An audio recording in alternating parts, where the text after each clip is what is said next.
Oh, this policy is faulty policy. No, that means you may be good for being an activist, but you are not good for being a civil servant. Understand? Are you getting my points? Don't have your opinion, but when you are expressing it, it must be that this is the material you have based on which it appears that this is the right course. That means here is a candidate who is answering the question and he or she is framing the response in the context of inputs, the information, the fact that he or she has. That means you are forming evidence-based opinion, evidence-based assessment. And that's why in the note of caution, don't get carried away by some op-ed. There may be a big person who is maybe a high-profile person. He has written or she has written, which means nothing. You are you. You are not that person. Whoever, howsoever high or mighty a person may be, or a scholar the person may be, that his or her opinion is only an opinion. It is not the final truth. So, in your response, you should not sound opinionated. Never be critical of Government of India policy. At the same time, when you are defending the Government of India policy, you should not be sounding as a rabid defender in the sense that any policy which is framed is a policy for the society, framed by the human being. There is always room for improvement. Howsoever, no policy is a 100% distilled, foolproof policy. If the policy is good, at implementation level you will have problems. There are problems. So, a good policy doesn't have a leg of its own. It has to be implemented by the implementing agency. And if there are problems in the implementing agencies, those problems are equally important. Policy alone is not enough. So, when you are making any kind of observation, if the comment is made on a policy, that how, let us say somebody question is asked, I am just putting you up there. Board can ask any question. What is your opinion on Mahatma Gandhi rural employment guarantee? Should it be there or should it not be there? Or how do you think that this is it a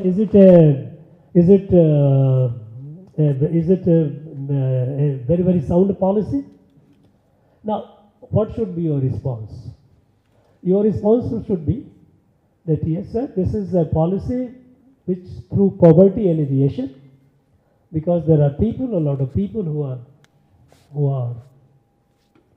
in our country we have a sizable number of people who are very poor. Now this scheme is essentially to benefit them. It also meets the requirement for the right to work. It also fulfills that. And that way it is helping the poor in getting job through which they earn some money. So it is improving the livelihood standard of the people, of the poor people. So this policy is good. Now on the question, some further is asked, are there any? Then you can say, okay, I know identification of right kind of person, the genuine beneficiary and all those practical, now that we have got, everyone has got account holder, so the prospect of money being pilfered in between is also reduced significantly.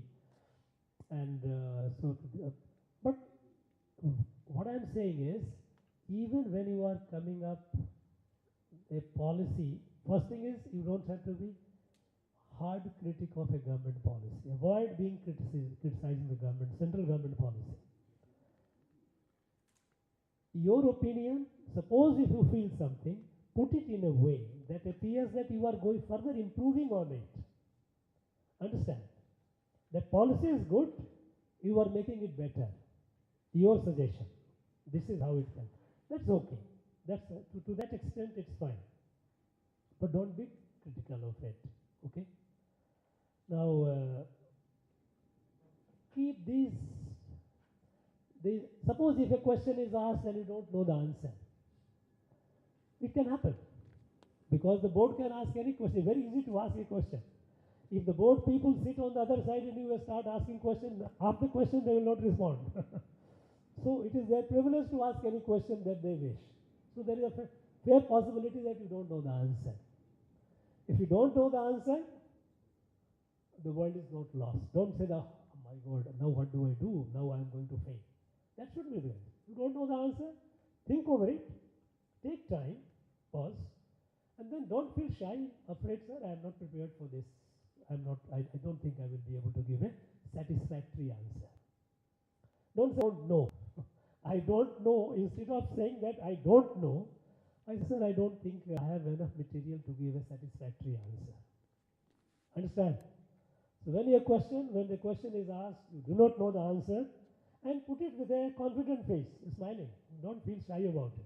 And don't feel that, okay, now I have not answered the question, so the interview board will think that I am a dumb person. No, it's not. Nobody knows. If you start asking question to me, maybe 70% question I will not know. Answer I won't have. So that doesn't mean. Nobody is know all. We are all human beings. You know, you have to psychologically, mentally convince yourself that people, those who are sitting in the board at the high positions, at your age, they were as good or maybe may not be as good as you are. Over the years, they have grown. So don't get intimidated by the board. Okay? Now, basic things that you keep in mind. Basic things. Your appearance. Keep a smiling face. Be properly dressed.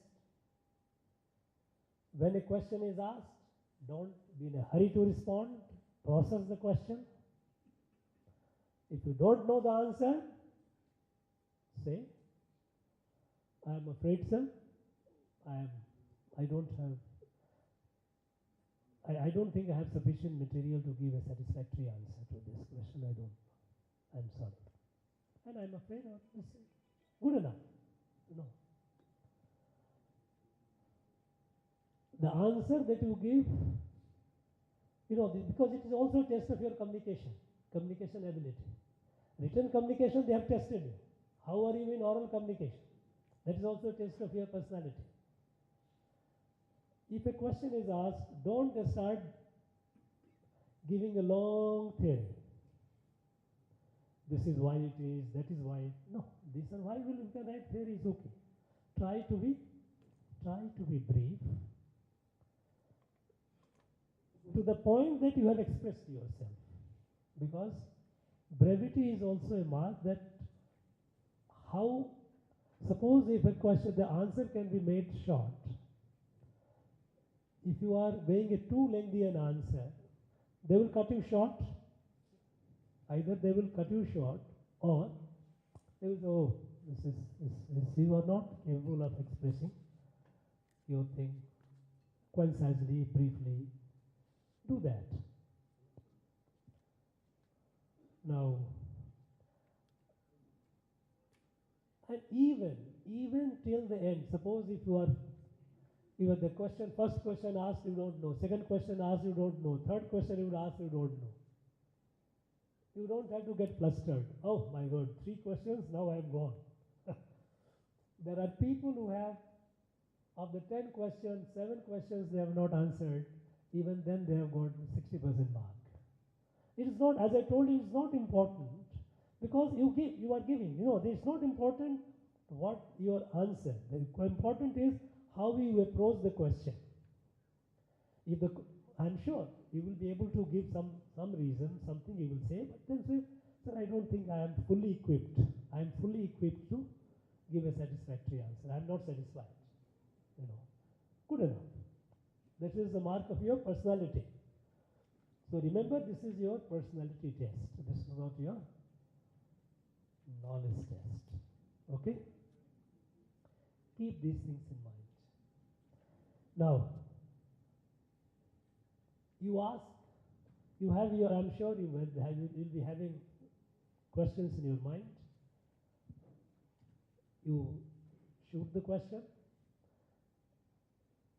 I will respond, and that question will be actually the answer will be for everyone, because there will be, everyone won't have one, so the question will be almost common. So if one person asks, that question is, answer is applicable to all. Listen carefully, attentively. Yes, come. Okay. Yeah. Sir, good morning, sir. I'm going for my 4th UPSC interview. Yes, sir. By now you don't have to fear. No, you sir. have seen them. Fear is not an element. Actually, sir, even after going to 3 interviews, I am not able to decode what UPSC is expecting out of a candidate. So my question to Your Excellency is, sir, have 2 questions. One is, what is UPSC is looking for in a candidate, and what is UPSC is not looking for in a candidate? And the second question is, what does the UPSC panel like in a candidate, what they don't like in a candidate?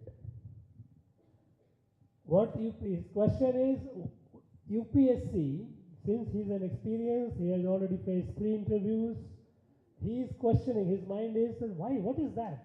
The question that UPSC is looking for. First and foremost, you should realize that your result will be out of your total aggregation, your main and interview. How much marks you have secured in this. Suppose if you have not fared properly very good in your mains, interview can pull you up, even if it is good, up to a point. So it is a balance, it is a addition of the two. So that could be a factor, and that could be a factor. I'm not saying that is the factor. Now, what the UPSC looks for in a candidate, it is looking for a potential civil servant, a civil servant who is intelligent. Intelligent means the person is intelligent in approaching a problem, because you will be dealing with problems only, wherever you are, whichever field, problems only will come. How you are approaching the problem. That is where I said, I am just repeating what I have already said, that you should not be in a hurry, in a rush to respond. You must process the question. And when you give an answer, don't give a blank answer. You give a answer supported by the reason. You are saying so because of such and such reason. Now, this is one thing which you have to bear in mind. I am just repeating it. That UPSC is looking for a civil servant. UPSC is not looking for an activist. You may be human rights activist, you may be freedom activist, you may be environment activist. Activism has no place in civil service.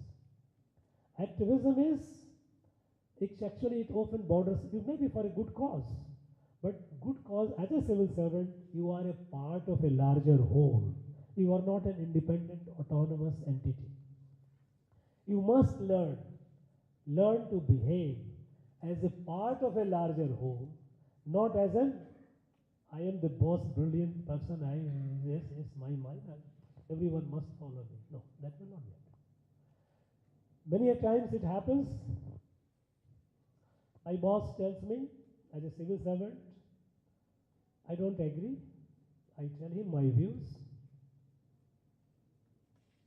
But if whatever avenue I have, if it comes on file, I record my view and then it send it. But once the final decision comes, I follow it. That decision may not be to my liking. I must conform to the decision of that is a corporate decision taken by the competent authority. I have given my views. I am free. That to that extent you are free. But once the decision which has been taken, my decision doesn't matter. My opinion doesn't matter. It is that view which I am supposed to execute. Understand? So, this is the difference between an activist. Activist will no. I don't agree. I don't agree attitude. And by the way, in the interview board, don't use the word I don't agree. Somebody tells you, and you say, and you feel yes, you really don't agree with that. Then you say, sir, I'm afraid I differ. I beg to differ. You know, even if somebody makes a position, then don't be rude and opinionated in your response. No, sir, I don't agree.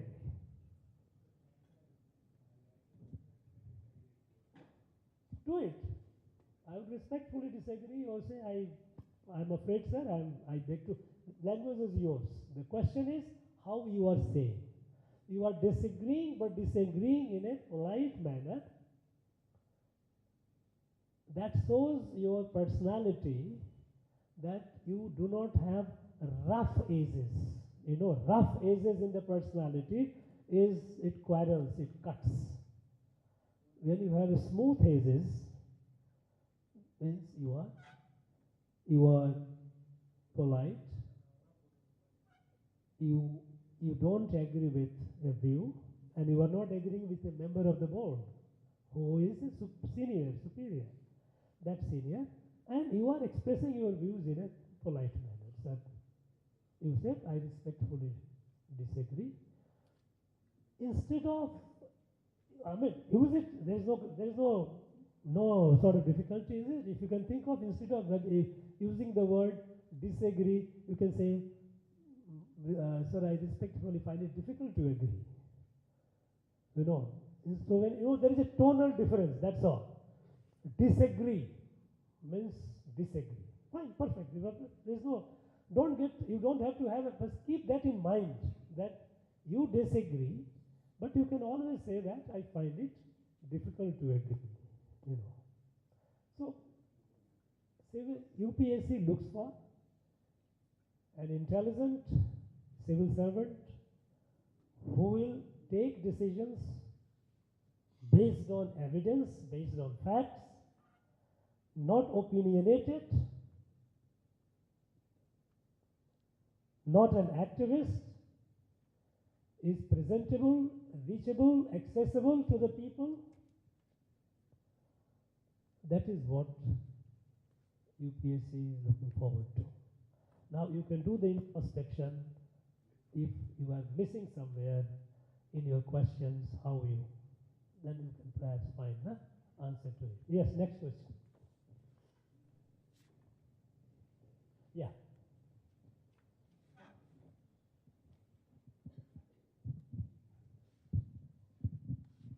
Sir, is it good to take a guess to a particular question if we are not sure of the answer exactly? Or if we are not 100% sure, should we say that we are not aware, or does it put our integrity into question? What should be the approach in that case? Look, the question is, if it is your related to, let us say, if you are from, the question is asked from engineering background. Now, engineering background engineering is science. In science, the question is asked related to the science, then you cannot guess. You have to be clear about it. If you know, you know. You don't know, you don't know. Matter is over.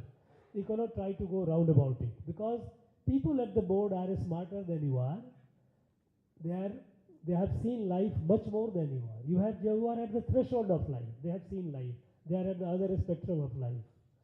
So you cannot hoodwink them. Understand?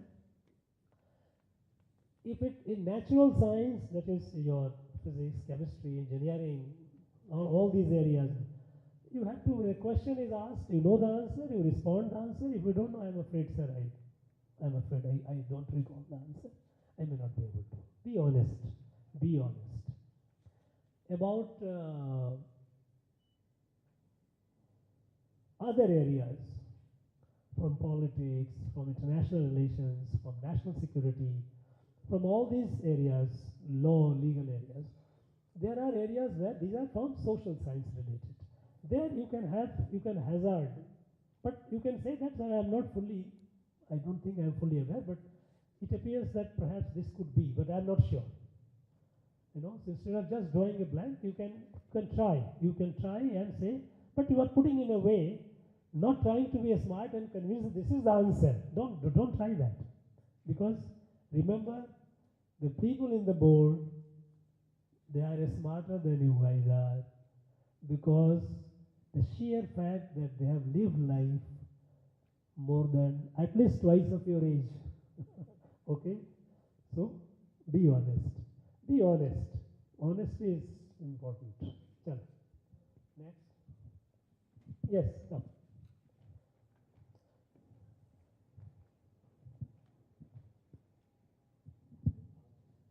So firstly, thank you for the general tips given.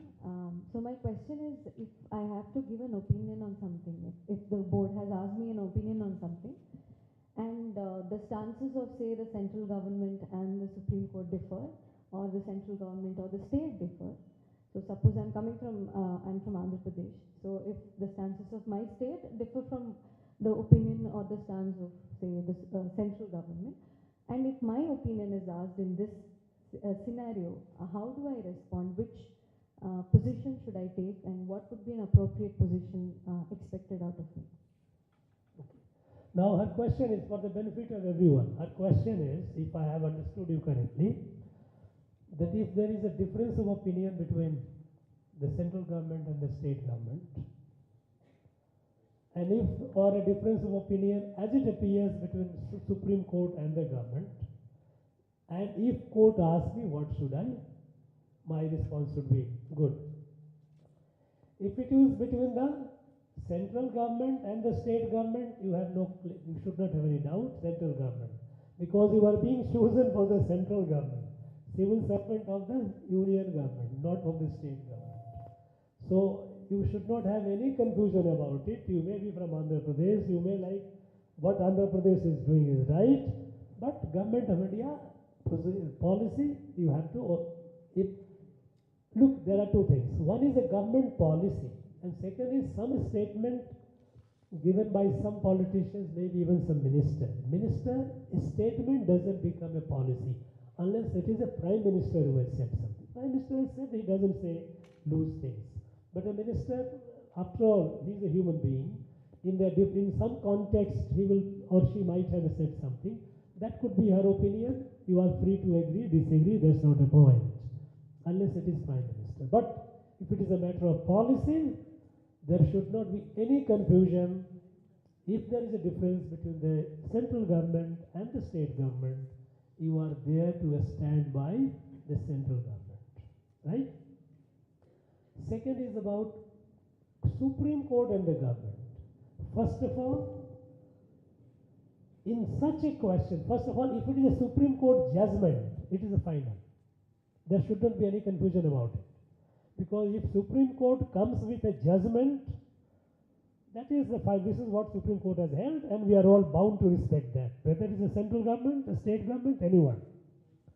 But if Chief Justice of Supreme Court has made some observation, delay in judicial appointment. Suppose, nowadays you read in the newspaper, delay in judicial appointment, and Supreme Court Chief Justice has expressed concern over delay in decision.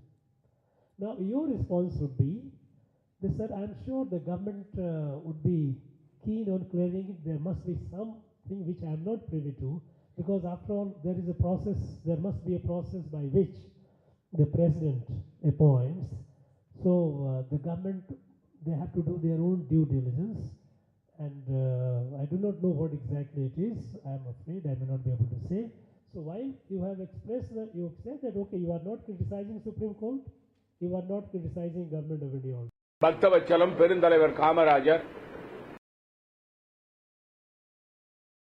has taken a decision, and the government is sitting over it, and this is not good. Your response would be, sir, as far as we know that government has a view that, and which the honorable law minister, whenever he say minister and or chancellor, should use the honorable word. Honorable Law Minister has stated about National Judicial Appointment Commission. But so on which there is a difference of opinion between the Honorable Supreme Court and the government. Now, as far as the delay is concerned, I'm sure there must be some reason, because the government might have to, would have to do the due diligence. There could be some procedural delay.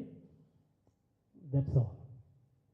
You have neither to just say that no, Supreme Court is right, because I mean the government has taken a view that this is not correct. Judges appointing judges is not a good thing. But you don't have to say no, the court is wrong. You simply say that government has a view. Government has a view that the present system of appointment, judges is not good. However, existing law of the land is, or the procedure is, that the judges collegium makes a recommendation. Government has to do the due processing, and there could be a procedural delay. I'm afraid I don't know what could be the reason. That's all. Yes. Next.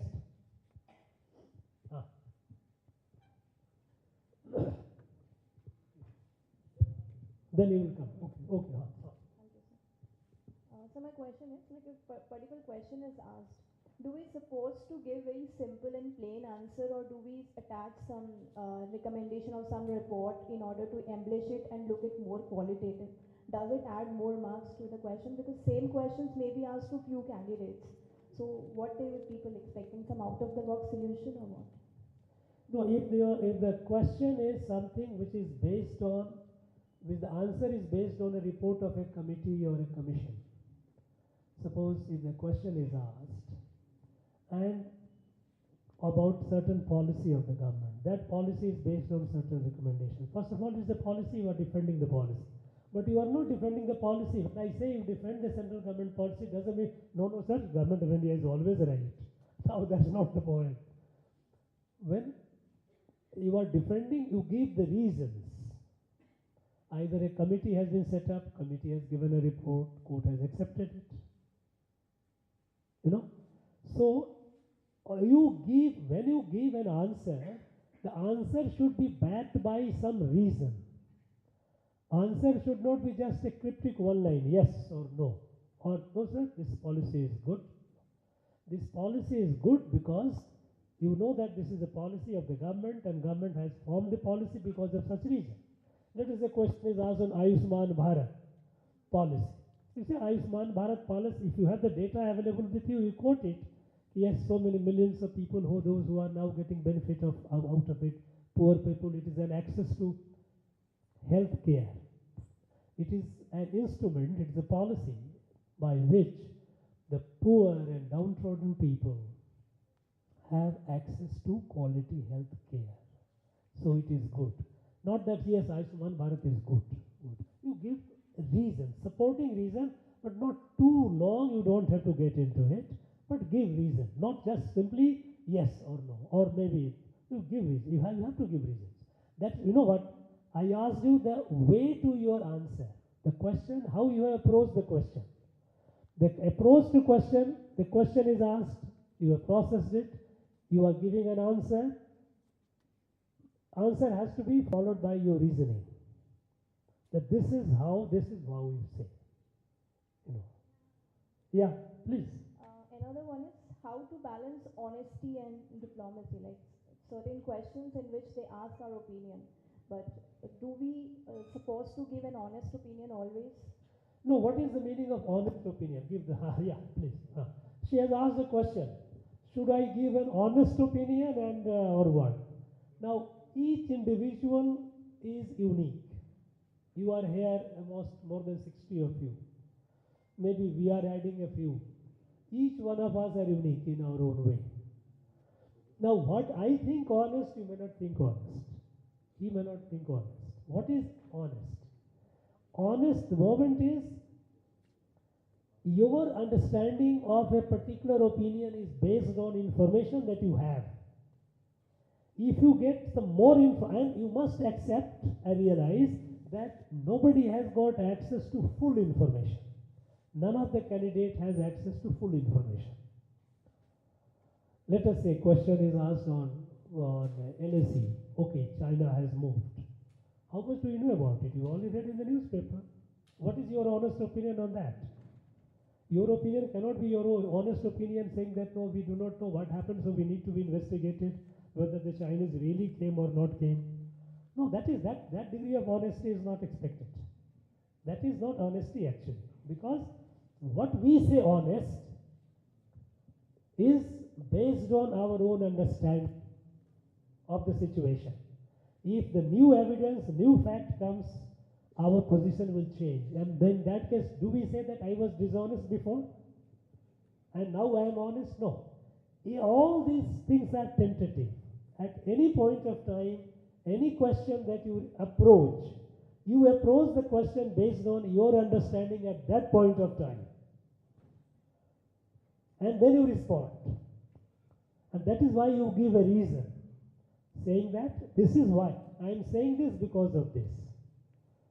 Now, if the situation changes, if the fact changes, my response also will change. So, and when somebody asks you about the honest, let us say, what is your view on, let us say, Amrit Kal, will India become a self-reliant or not? If my honest view is no, it will not be. This is not your honest view. This is your prejudice, I would say. Because we all have to work towards that in the next 25 years to make India. So honest view is no, sir, it is all a kind of a morale boosting or political sloganeering and all that. It's not that. We have to work. You don't have to be critical of the government of India policy. You don't have to be critical of Supreme Court. Opinion that you give is based on your understanding at that point of time. It must reflect that you are responding based on this reason.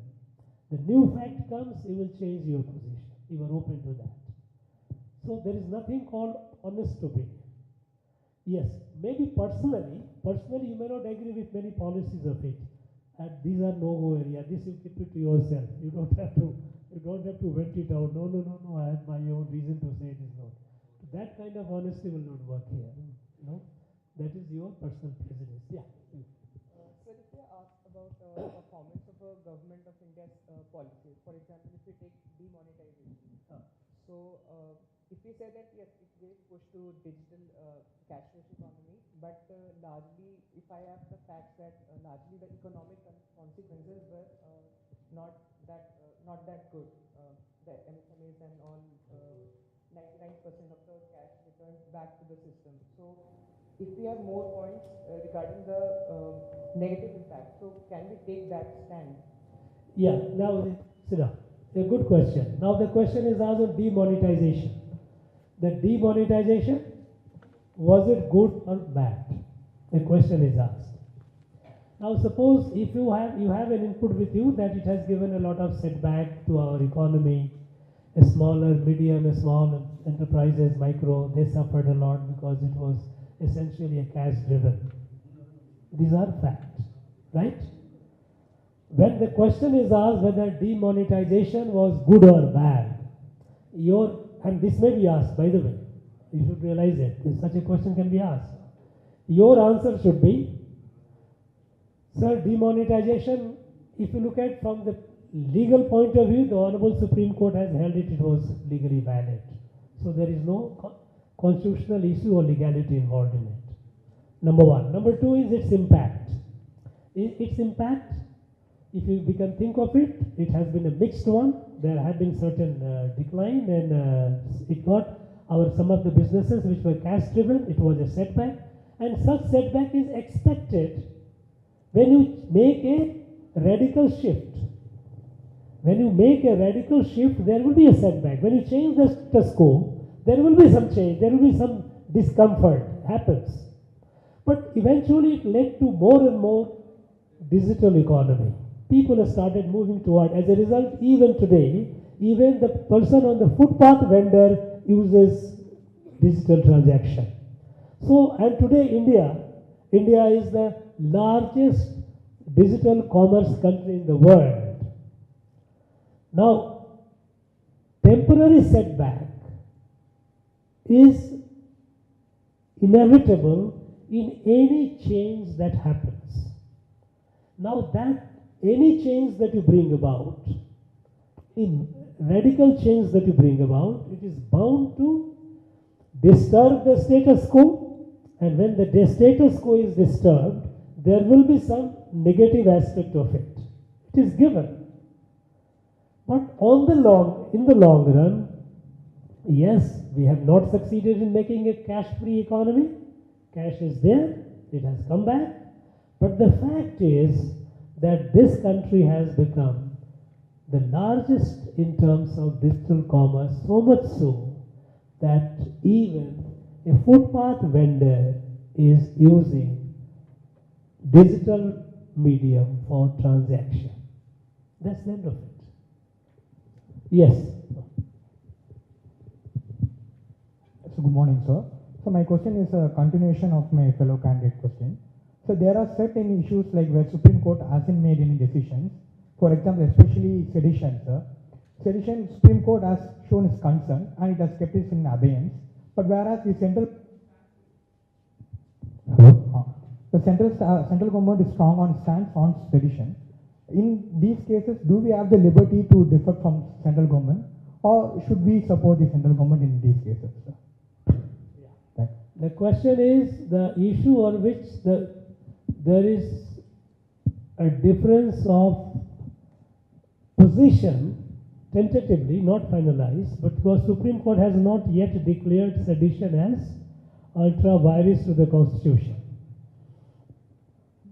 But only Supreme Court has put a hold, no more case until the issue is decided. Your response would be, and this is again is a question which can be asked. It is a current living question. That, sir, while Supreme Court has expressed its concern, and concern is based out of alleged misuse. You know, when you say misuse of it, how do you know whether misuse has happened or not? Because you have no access to all the cases that happened. So use the word alleged misuse. It's alleged misuse of it, and the court is of the, it appears, though the case is still sub judice, not finalized, because the government has given time to the government to review it. The government, given the circumstances in where we are, where we have terrorism in the country, where we have people within the country who don't hesitate in taking measures overtly and covertly to weaken the integrity of the country. The state, the need for a stringent law for the state is there. Now the balance has to be struck between the need of the state to maintain the integrity of the state and liberty. I am sure, given the fact that the Honorable Supreme Court has taken cognizance of it and the government is thinking about it, some way out will be found out to meet the need of the state and also the also to prevent any likely misuse of the existing law. Now that should be that's the way you should respond. Yes, next.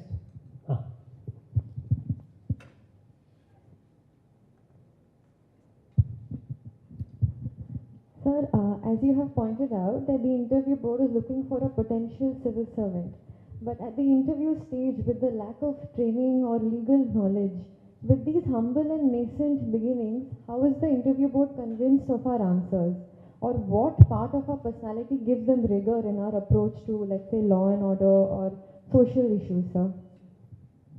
You know, interview board doesn't expect you to be expert. Interview board does not expect you to know everything.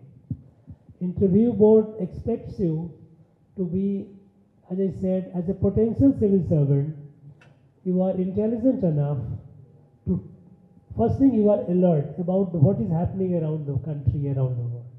So you are aware of the development. You are not totally blank.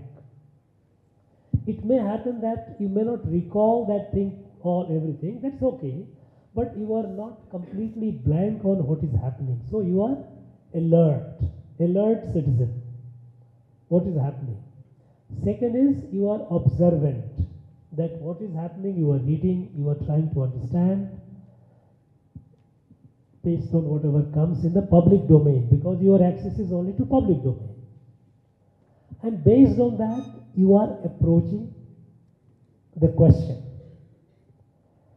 That much is enough. No, but that's what I told you, that your answer is not important. It may be important, but more important is the way you approach the question. The way you approach the question is important, because there you may not, that's what I told you, there are people who have not answered large number of questions they don't know and still come out with a good marks, because there is a taste of your personality. Personality is not just your knowledge. Personality is overall your bearing, how you deal with yourself, that how you look after yourself, that means how you present yourself, and how you deal with others, whether you are a pleasing personality, how do you deal with the problem, how do you approach a question, whether you are approaching the question with an open mind or opinionated mind. If you are fixated, opinionated, these are disqualified, because this shows a personality trait in you which is inconsistent with a good civil servant. If you are opinionated, fixed in your mind, that's not. You can have when you are a civil servant, you have a passion for doing something and you work. That's a different thing. But when at this stage, when a question is asked, what the board is looking for it, how are you approaching it? What is your personality? It's not the test of your knowledge. That has been tested. Keep that in mind. So nobody expects you to be absolutely super genius, you know everything, all knowledge. No, nobody. It's not an expectation. Yes, next.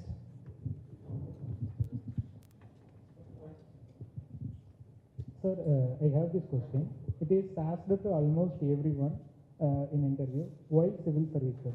Everyone says like dedication to public service. It is a challenging and enriching job, and it gives sense of purpose. But like, how can I differentiate it from other candidates?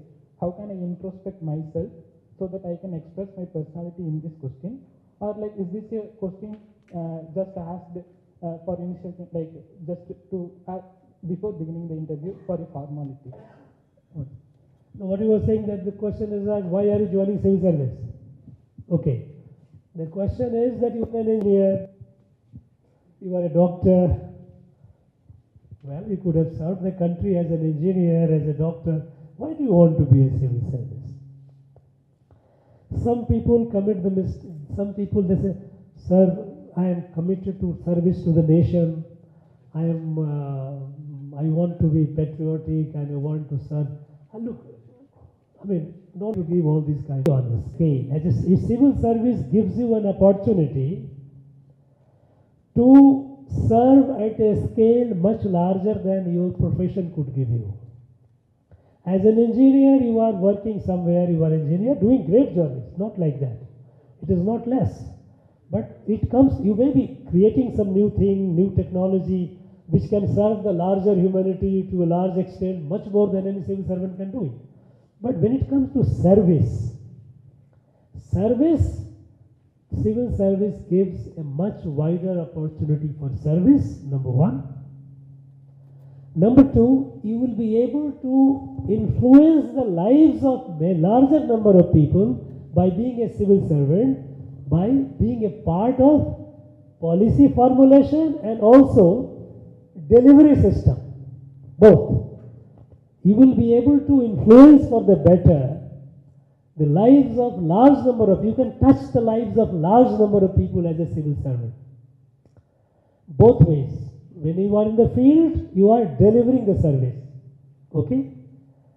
maybe as a district collector, maybe as a district SP, wherever you are, you will be actually delivering a service to the people, much larger. And when you are in the secretariat or the headquarters, you are a part of policy formulation, which again will touch the lives of larger number of people. So it gives opportunity to serve at a much larger scale. It gives opportunity to touch the lives of people at a much larger scale, and it also adds to my prestige in my society, among my people. Don't have to be too humble enough to say, no, I am only going for service. Admit, yes, it gives us. It is a matter of pride. It is a matter of pride to be a civil servant. It gives me prestige. Be honest. This question invariably, when the board members are tired, that because you may not be the first candidate, everyone has to ask questions. Just to make why do you want to be a civil servant? You are an engineer, Mr. So-and-so, why do you want to be civil servant? This will be many a times it will be a gap filler for them to relax also. But your answer to your the way you answer will also reflect your personality. Whether this man is just trying to be too smart, that okay, I am here all. My father was a great civil servant, sir. My father, he has taught me to be in the service of the people, dedicate my life. All this nonsense don't talk. Be honest, be honest. They are all far smarter people. But yes, you must be honest in the sense that yes, civil service gives you a much larger and wider opportunity to serve the people at a scale much more than what my profession can give. It also gives me opportunity to touch the lives of, for the better, a large number of people. And it is also prestigious. Wouldn't? Be honest. Yes. Yeah. Sir, last year I have UPSC interview for Indian Forest Services. Sir, when I was about to enter the interview room, what I found that sir, my legs are shaking, my voice was breaking, and my heartbeat increased a lot. Sir, please give us some tips how to be confident and shut out nervousness. Yeah. I tell you one thing, this is something which is not unique to him. Many candidates have this problem. You know, that you feel you are psychologically disturbed when you are going to the first thing, you are waiting, the first man comes. The waiting itself, all the time it is a haunting. What time this man is getting out, your palm may start sweating and all. You know, first thing is, if you are not doing, start doing it now. And even at that time when you are sitting at it, you keep pranayam, you know, pranayam, deep breathing. All the inhalation, exhalation. Deep breathing. You know, deep breathing. Remain properly hydrated. Water.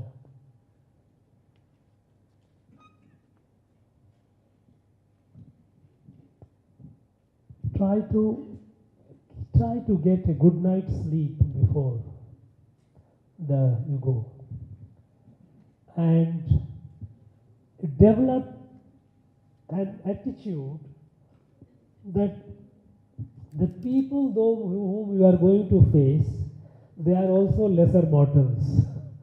You know, there is a novel by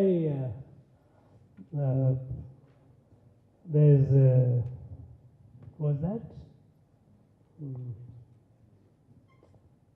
Of Human Bondage, written by Foster. No, what's his name? I'm forgetting that. No, being a physics student, being away, and now I think I am out of this creative life. It's getting not striking.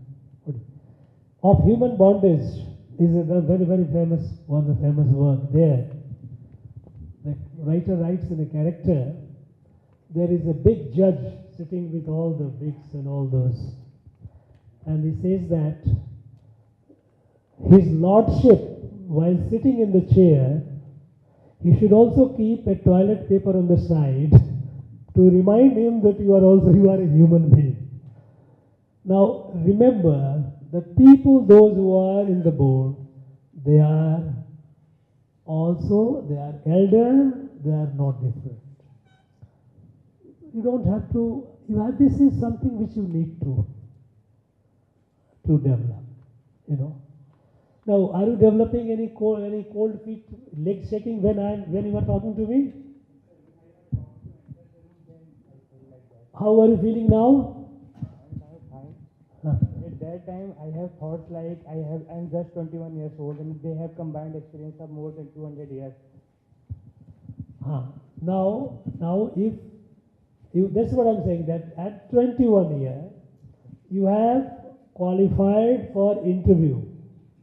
In all likelihood, none of the members in the board could have qualified at the age of 21. Or maybe one or two might have. Otherwise, they would not have qualified.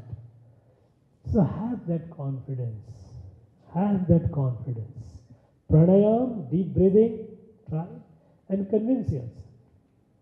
And even when you are waiting for the interview, you are there, suppose your turn will come after half an hour or maybe an hour. At that time, while sitting, instead of letting your mind cloud, and don't start thinking about question and answer, don't. Take deep breathing, have some listen music. If you have, of course, they will not allow you to carry your mobile, otherwise you could have listened to a good music. Listen to music, just relax. This is not the end of the world, okay? Suppose if you don't make it, so what? I'll try again. What is big about it? You are not going to walk into Bay of Bengal. So, there are not many people who have done great work. They are doing very happy outside. It's not necessary. So, don't think that not getting a civil service is the end of the world. No. Develop that attitude. You must realize that if you are 21 and if you have qualified, you are special. Because there are very few people who qualify at the age of 21. Understand? Yes. So have that confidence in you. Yes. Sure. Thank you, sir. Next.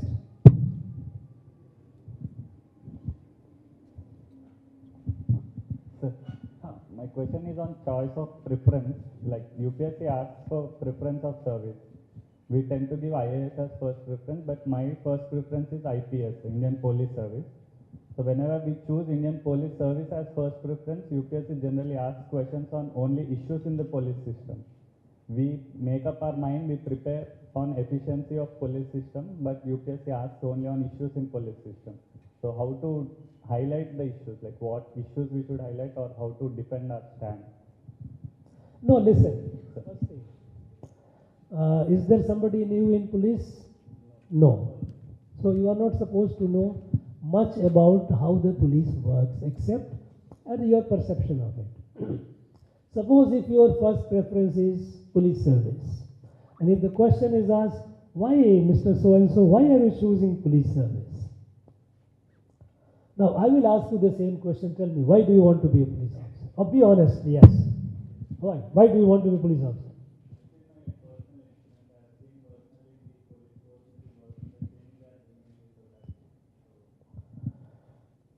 Yes. Now listen. Please sit down. If the question is asked like this, you should be honest enough. Say, look, sir, I have seen the police officer, the kind of direct contact that they have with the people, and the kind of first response in crisis when somebody somewhere happens. Any other service other than medical is not as quick responder as the police. Okay? So, as a police officer, I feel that I will be able to touch the lives of many people in distress by improving the law and order, which is a basic condition for anything else, for any society to develop. the first and foremost requirement is maintenance of law and order. If the law and order is not properly maintained, other professions cannot grow. So, as a first responder, responding to a person in distress, preventing distress to come, because as a police officer, I will also be able to create an environment where crimes are not committed, where the law and order is properly maintained.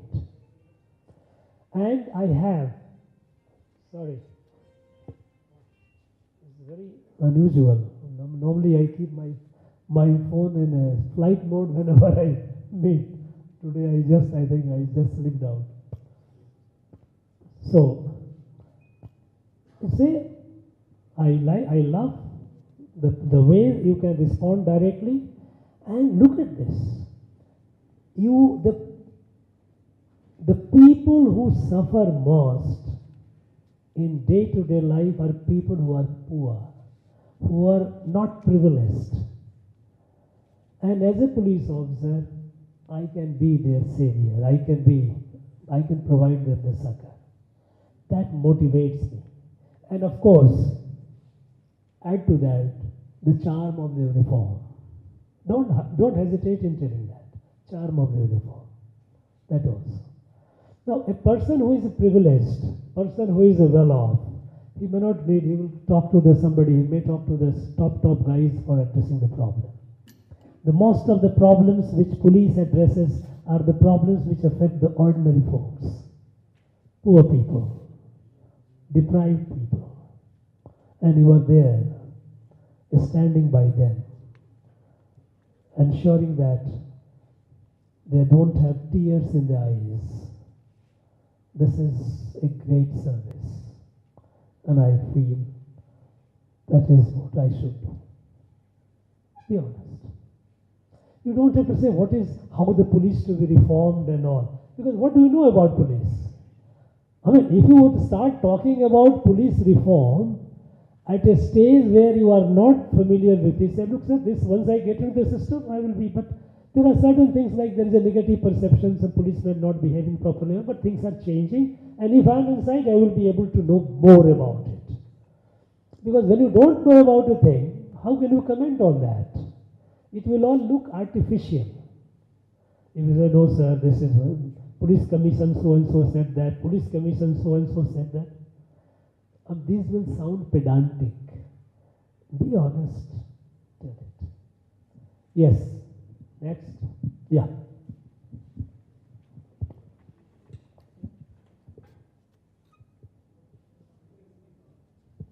क्या हुआ? It's not working?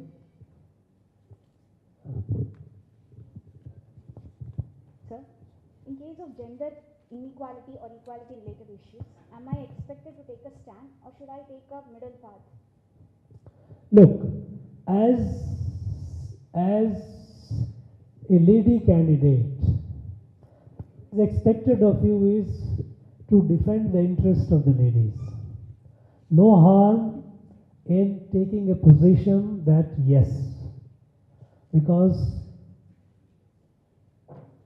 even look at Prime Minister in all the meetings, by and large, he all talks about Nari Shakti, the women empowerment. The country with the half of the population, if they do not come up and move forward, country cannot move forward. So, and today, the field is not level, is not a level playing field for women. Thanks to the recent initiative of the Prime Minister that we have things like a toilet in schools for girl children, workplaces, and all those things are there. New avenues are opened.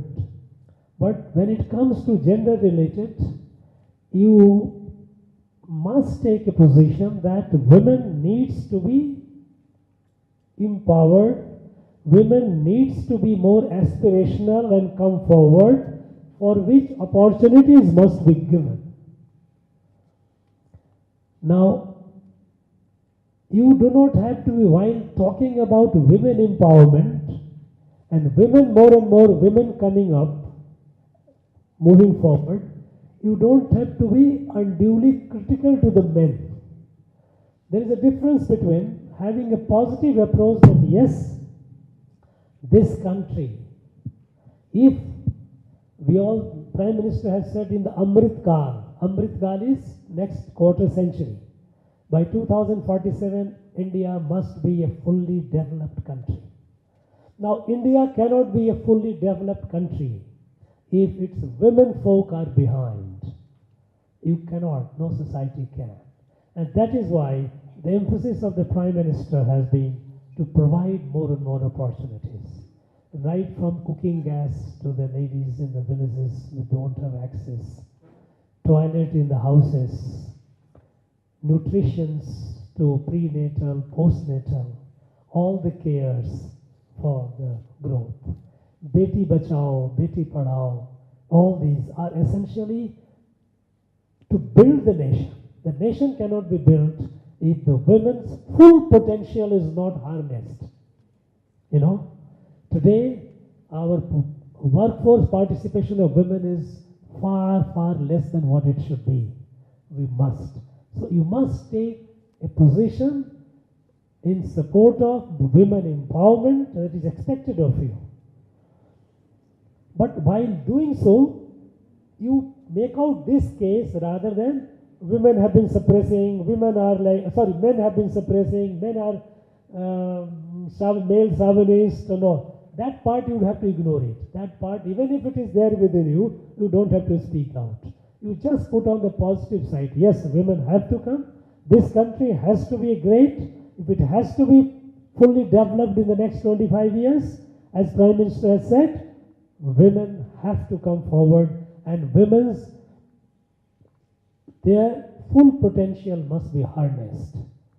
And greater emphasis for this, we have to create adequate environment conducive for their coming forward. Yes, you must be in support of them. Yes, next. Come. You can shout there, no issue. You can speak loud. Sir, there are numerous long pending border issues, interstate border issues. And sir, there is Article 3 which empowers central government to reorganize the states. So how to approach this question related to interstate borders? Yes. Now, interstate border we have in our country, many states have interstate problems they have. Another question, you added that central government has Article 3.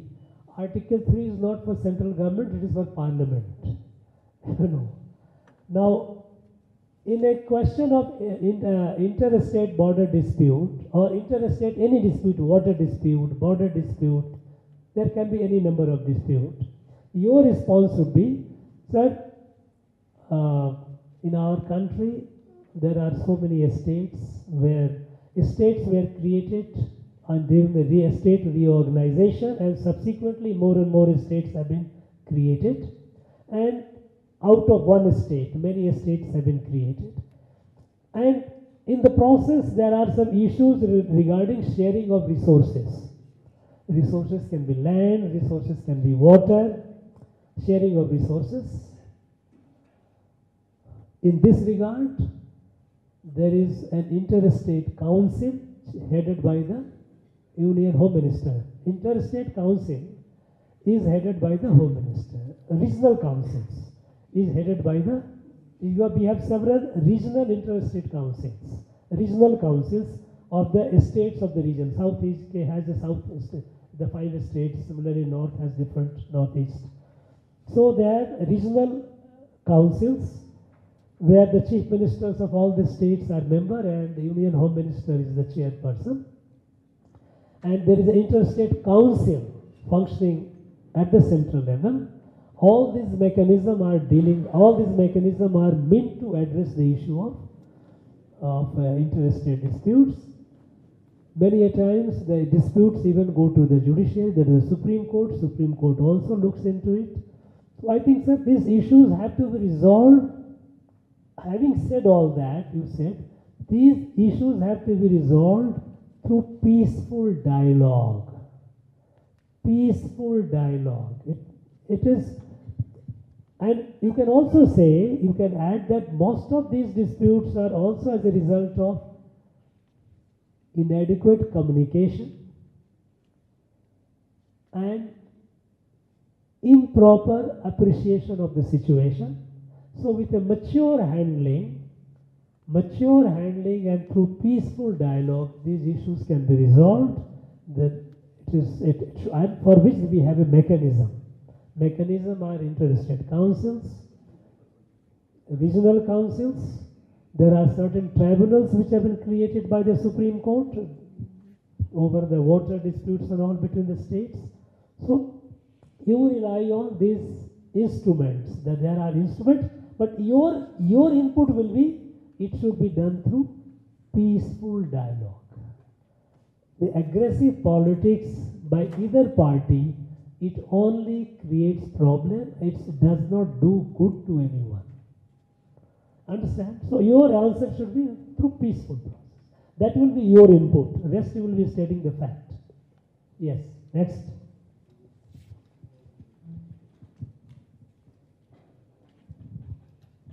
Good afternoon, sir. My question is, suppose the board asks question on any issues, for example, issues in your district, issues in your state, or issues you have faced in police system, civil services system.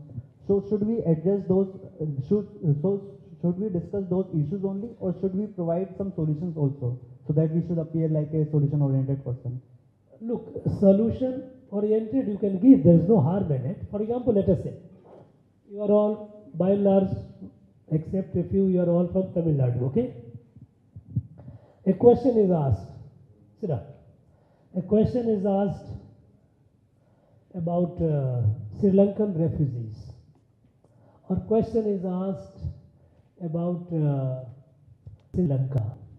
Question is asked about Tamil fishermen getting caught by Sri Lanka. There can be, it will be status specific. These questions will be only asked, you guys would be able to, and you should be able to respond. You cannot say, sir, sorry, I don't know about it. That will not be an answer, because that shows you are not alert. These are issues which you hear. Now, your response would be, sir, these Sri Lankan people, they have refugees, those who have come, they have come under extreme distress situations, and it's a humanitarian issue. It is a humanitarian issue, and it has to be, and it should be dealt with sensitivity. A large number of refugees have been living in Tamil Nadu, and basic humanitarian cares are being provided by the state government and the central government. Sorry, and the central government, and it should continue. As far as their final status is concerned, I am sure the government would take a call what should be, whether they should be given citizenship, not to be given citizenship, what it should be done. Diplomatically also, we should approach the Sri Lankan government not to create a situation by which their people are forced to leave. Nobody likes to leave one's place. So diplomatically, government of India is also safe return to their places, so that their future is secure. As far as the fishermen caught, I think, sir, this is a very vexing problem. It has been continuing for long, and it creates a lot of issues. Families are disturbed, people are disturbed when they are caught. I think a long-term solution should be found out. Now, if you say the solution, which is, look, I do not have the detail, because it is between zone up to 300 nautical miles, which is there, which is not the case. Sri Lanka is just next door. So, I mean, there is a conflict of interest. It is a sensitive issue. It has to be sensitively resolved, but there has to be a long-term solution to it. I am afraid I will not be able to give what should be there, but their solution must be found out, because it creates a lot of inconvenience, suffering to our people. It also creates a lot of, it affects the sentiment of our people. So this issue must be dealt with sensitivity, and a long-term solution should be found out. So there will be issues which are state-specific. Suppose a question is asked over Jallikattu, because now I'm asking coming to Tamil Nadu, because Jallikattu, whether it should be there or not. Now, you know how sensitive this issue is, okay? You do not have to take side either. You have to maintain, sir, Jallikattu, while there are people who believe that it is a cruelty to animal, and that is a way to look at it, but it has been there, a traditional, a cultural issue in Tamil Nadu for several thousand years. People have been playing it. So it is also a very, very sensitive, and when the Honorable Supreme Court put a ban on it, there was a massive uprising in it. Because it being a cultural issue, people felt outraged that how could it be? So I think we have to strike a balance while Jallikattu should not be stopped because it is an issue, a cultural issue. Maybe we can find ways, can we make it safer and can we regulate it in a way that is not cruel to the animal, safer for humans, less cruel to the animals. Can this be done? I think some ways has to be found out. Put the answer like this. So, you are not taking a position, no, Jallikattu is if you are an animal rights activist, you say, no, Jallikattu must be banned. Now, that's not the way society works. Society does not work or does not live with a strict do's and don'ts. If it is a cultural issue, forget about it. Your logic will not work. People have been performing, playing this Jallikattu for thousands of years. How can you stop it just like that? So, it can be, I think the right course would be to strike a balance to see that the animals are not put to cruelty and humans playing are also safe. So some kind of a regulation can be thought of. That is what I feel. That should be your answer. So if Tamil Nadu related issue, if something comes to your mind, you can ask the question. I will try to respond. Yes.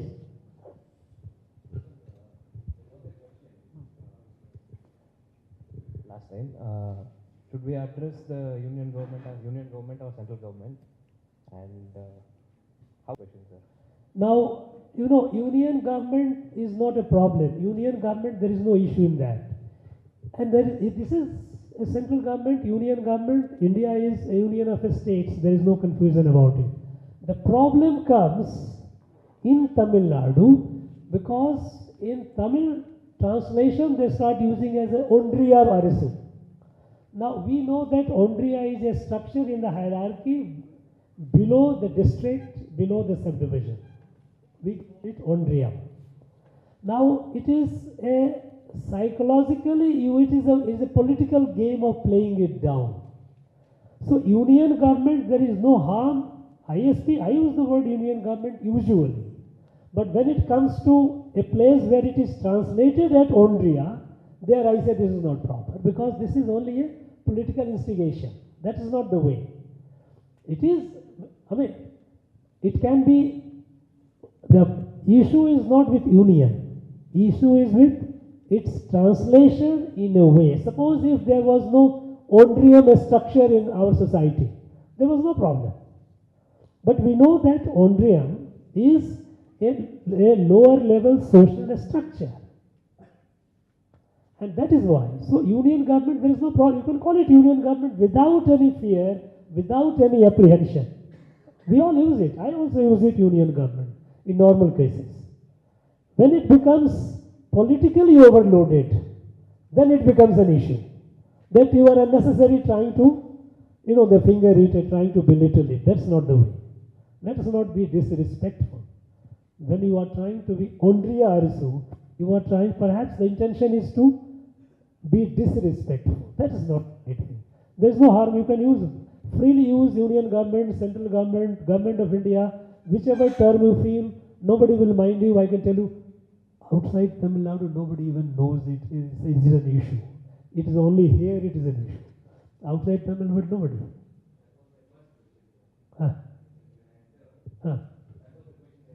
I think there must be somebody from Tamil Nadu who must be sitting there on the board. No, but in that case, if a question is asked to you, that why is there so much sensitivity about union government, against union government there? Your answer should be, sir, sensitivity is not against union government. Sensitivity is, there are some sensitivity because of its Tamil translation made, where it is called Ondriyarism. And Ondriya is in the hierarchy. It is understood. Popular imagination, people know what is an Ondriya. And that is belittling it. That's not the... So that is how it becomes politically sensitive. Otherwise, there's nothing wrong in it. Yes. Sir, there has been consistent clamor across our country for statehood demands. Sir. With respect to this, take us through the ground reality of Naga peace process and also the feasibility of Greater Nagaland. What you said? Statehood demand has been, what you say again? There has been a consistent clamor for statehood demand across the country, sir. So many new states. Yes, sir. And also the bifurcation. With respect to this, take us through the ground realities of Naga peace process and also the feasibility of Greater Nagaland, sir. By any chance, if somebody asks, I do not know, because if somebody is running short of question, can ask the question whether there is a Greater Nagaland, maybe wanted to test you, whether you are sitting in Tamil Nadu, are you aware of what is happening? Question can be asked. First and foremost, here, a state, there is a provision in our constitution. Again and again, based on popular demand. So there is a process by which, constitutional process by which a new state is created. As far as Greater Nagaland is concerned, Government of India has made it clear, and as far as we understand, your answer should be that Greater Nagaland demand is based on an argument that Nagas are a distinct ethnic group, they want exclusive homeland. India is a plural democracy, plural society, where people of different communities, different stocks, all have been living together. So any ethnicity-based homeland is not in the larger interest of the country, because first and foremost, there is no place which is 100% homogeneous, only one ethnic group, one community. It is a mix. It is a plural democracy. So it is not feasible, it is not desirable. That should be your answer to this. Naga. If there is ask any question about Greater Nagaland. About Naga peace process, you say this peace process, as far as we understand, it is concluded. There is nothing much. I am sure Government of India is doing well. It's nowadays, it's very peaceful. The Northeast itself is very peaceful. It's a story of development. New airports being built, highways being built, railways coming up, 5-star hotels coming up, resorts coming up. It is a story in development. So those are the old stories where there used to be violence, ethnicity, separatism. Those things have been sorted out. And thanks to all this, now Northeast is experiencing peace. Tourists are going more and more, investors are going more and more. So that's not an issue. It doesn't appear to be an issue now. Yes. Sir, sir, my question is regarding the way of articulating an answer. There is only fine difference between being a confident and a little arrogant. And there is a possibility that different board members have different perspective about being confident. So in this case, how can I adjust my personality and how can I give a confident answer? Look, different board members, of course, there is a possibility of different members having different assessment. It can happen. It doesn't happen often, let me tell you. Because the way you are looking at your age in life, at your age you feel that people will have. As you grow, life is the biggest teacher. As we grow in life, we learn a lot of things not out of books, out of meeting the people, out of seeing the people, people's behavior and how it is. So things are not as that they will have difference. the difference between being arrogant and being confident. You know, you are actually tapering your answer with politeness. For example, sir, I beg to respectfully differ, or I am afraid I don't agree with it. I am afraid. The moment you say your body language, you know, arrogance is a matter of body language. More than your spoken language, of course, but also your body language. You just be your natural self and be polite. And if by any chance, if a board member takes a position which you think is going to be confrontational, by any chance, you must yield. Politely yield. You don't pick up a cousin with a board member. You politely, sir, I think I'm afraid you are, I don't think, sir. I am competent enough or mature enough to argue. I'm sorry, sir. Politely, you just politely yield. Don't get into, of course, they will not, sometimes they might try to post it. So, there is, the arrogance is essentially when you are opinionated. If you think of it carefully, opinion and opinionated, you will get the answer. Arrogance is, I'm right. What you are talking. No, that is not. I am responding based on what I know. If I know something more, and my knowledge is finite, I know only things limited. This humility should be, once you have this humility that what I know is not full knowledge, is not enough, that makes you humble. That there may be something which I am not aware. If I get it, I will. So I think that shouldn't be an issue. Arrogance is, you know, when you are, as I said, opinionated, when you say strong-headed, no, this is what. No, that is not the quality of a civil servant. A civil servant should not be, arrogant, should not be. And humility is the mark. All through what is expected of you is, are you humble enough to accept another point of view? You know, 2 plus 2 is 4, so is 3 plus 1, so is 5 minus 1. So my answer is not the only answer. There can be many other answers also. Have that humility. Yes. Yes? Huh.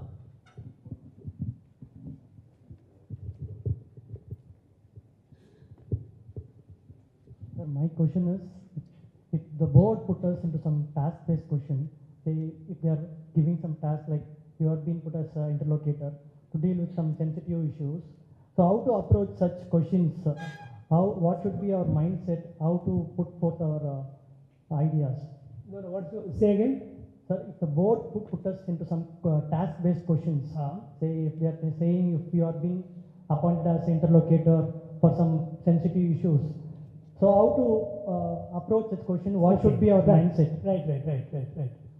If the question is about any task-based, your job will be first to understand the task. You may not be knowing the task. So your answer should be, if I am given a situation like this, first I will understand actually the problem.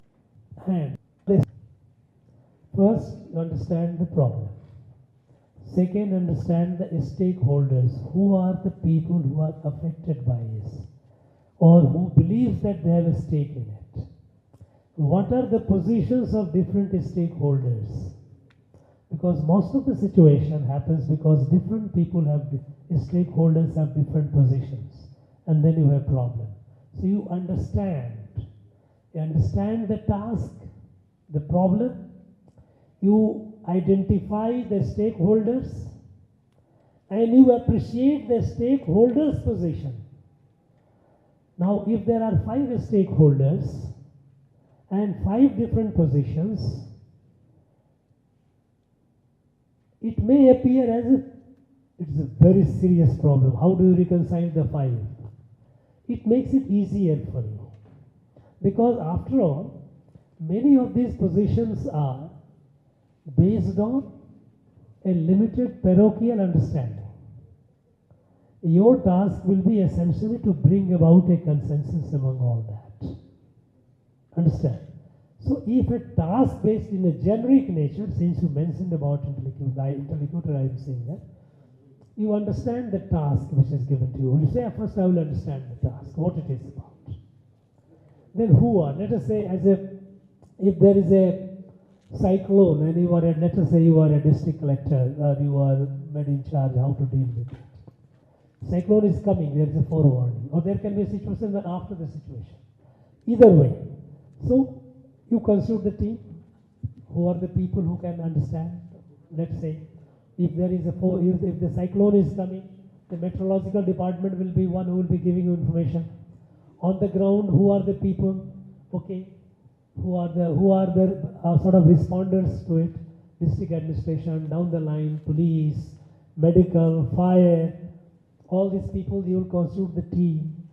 Then the rescue places, where should be the rescue places, evacuation, intensity of cyclone, if the cyclone prediction is at a higher order, what has been the past record, in the past, how it has affected, and what. So evacuation, you put all these things together.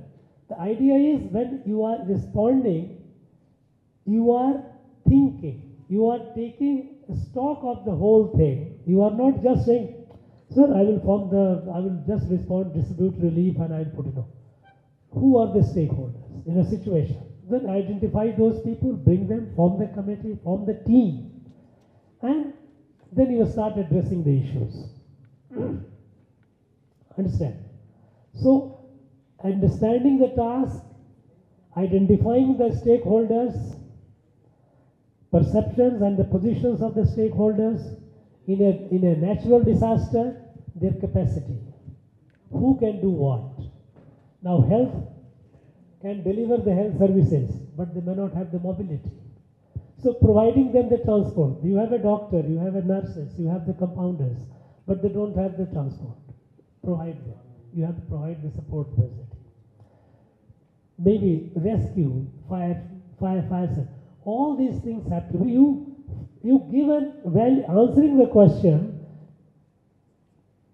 your answer will not be the final answer.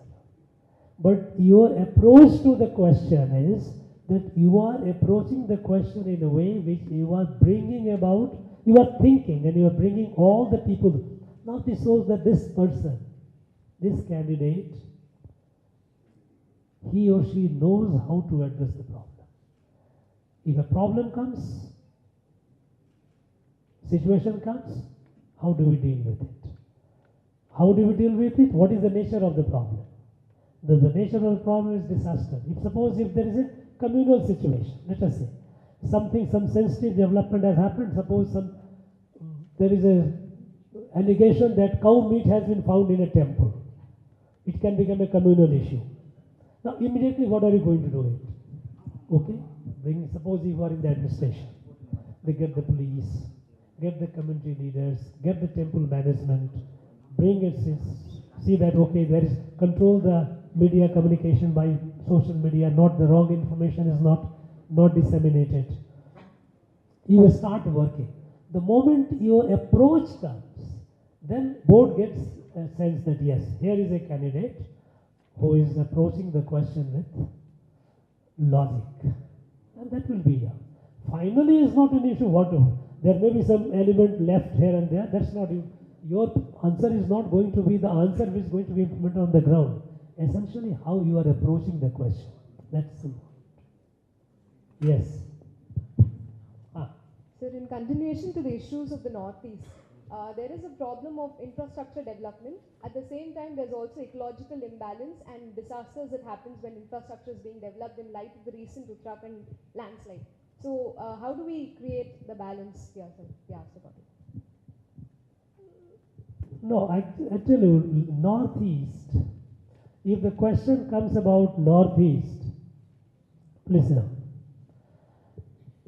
You should have some clarity in your mind about, you need to update. If you are reading any material, any literature which are 4 or 5 years old, keep it aside, because the world has changed a lot.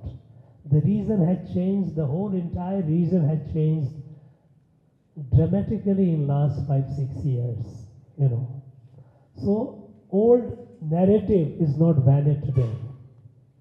First and foremost, the infrastructure, the problem is said. Yes, infrastructure remains an issue, but today there is a huge thrust on highway construction. Roads are being built at a massive scale. This being addressed for surface connectivity. Railway lines are being extended to remote areas. So there is a huge thrust on expansion of railway line. New airports are being built. Many airports have been commissioned already. More are being built for providing air connectivity. So you have road, rail, air. Optical fibers being laid in the remote areas. So the internet connectivity. So today there is a greater thrust on infrastructure building. Yes, still there are areas in the hills where it is still deficient, but the work is going on. Now the issue is about ecological balance. That when you are building, is it consistent with ecological needs of the place, geological sensitivity of the place? All these in the Northeast, there has not been as yet an issue, major issue of ecological disaster, that something has been built, because landslide and all that you hear is mostly, now you are hearing it, Josimat. Josimat is Uttarakhand. There have been some region, maybe the larger than the capacity of the land to bear, constructions have been made. So this is not ecologically viable. So far in the Northeast, there has not been any such case. Northeast is again a high volcanic zone. It is zone 5. So it is a very seismologically very sensitive.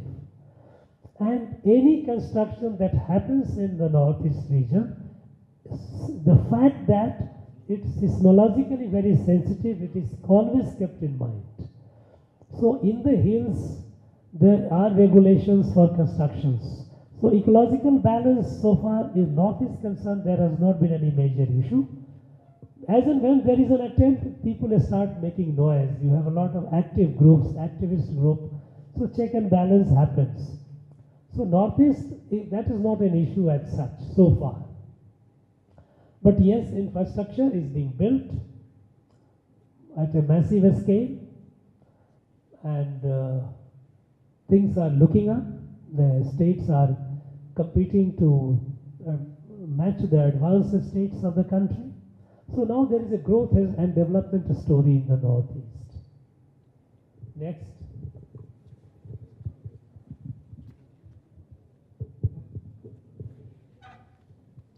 You guys are exhausted or what? Then I will start asking questions. So, in my last interview, there was a question that corruption greases the wheels of the administration. Corruption? Greases the wheels of administration. Greases the wheels of administration, yes. So how should we tackle this question? Look.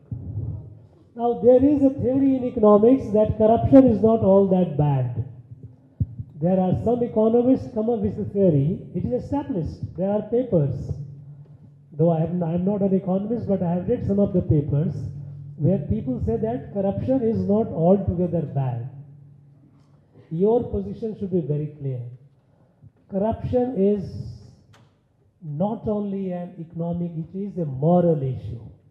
It weakens the society. Society with weak morality, compromised morality, even if it grows, it will be unsustainable growth. It is not acceptable. So they may say it greases the wheel of corruption. You can say, sir, I have also read some papers. I have heard there is a view of some economists have said that corruption is not all that bad. That might be at that level, they do it, experts, they come up with a lot of theories. As far as in India, it is a deep, serious moral issue. If we accept this, then we are lowering the moral threshold of the society. Now this is not acceptable. With all our efforts, it is not possible to bring zero corruption society. But that doesn't mean that we have to legitimize it with a theory.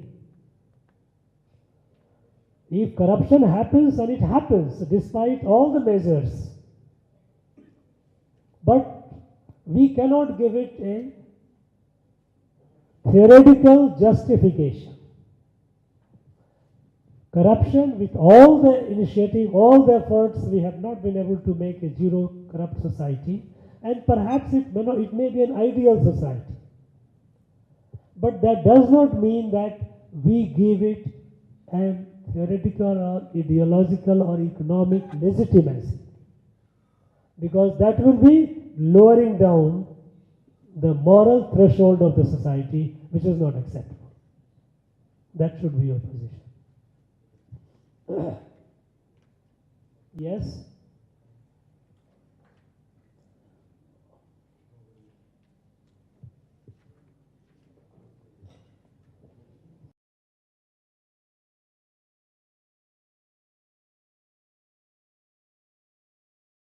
As I belong to Delhi and I stays in Chennai also. So how to take a stand with growing perception of anti-Hindi language sentiments in the state, if asked about that? Yeah, this is being from Tamil Nadu, this question can come. You can expect this question. They will ask you, what is your attitude? What is your view on Hindi? Now, my advice to you would be that your position should be that, sir,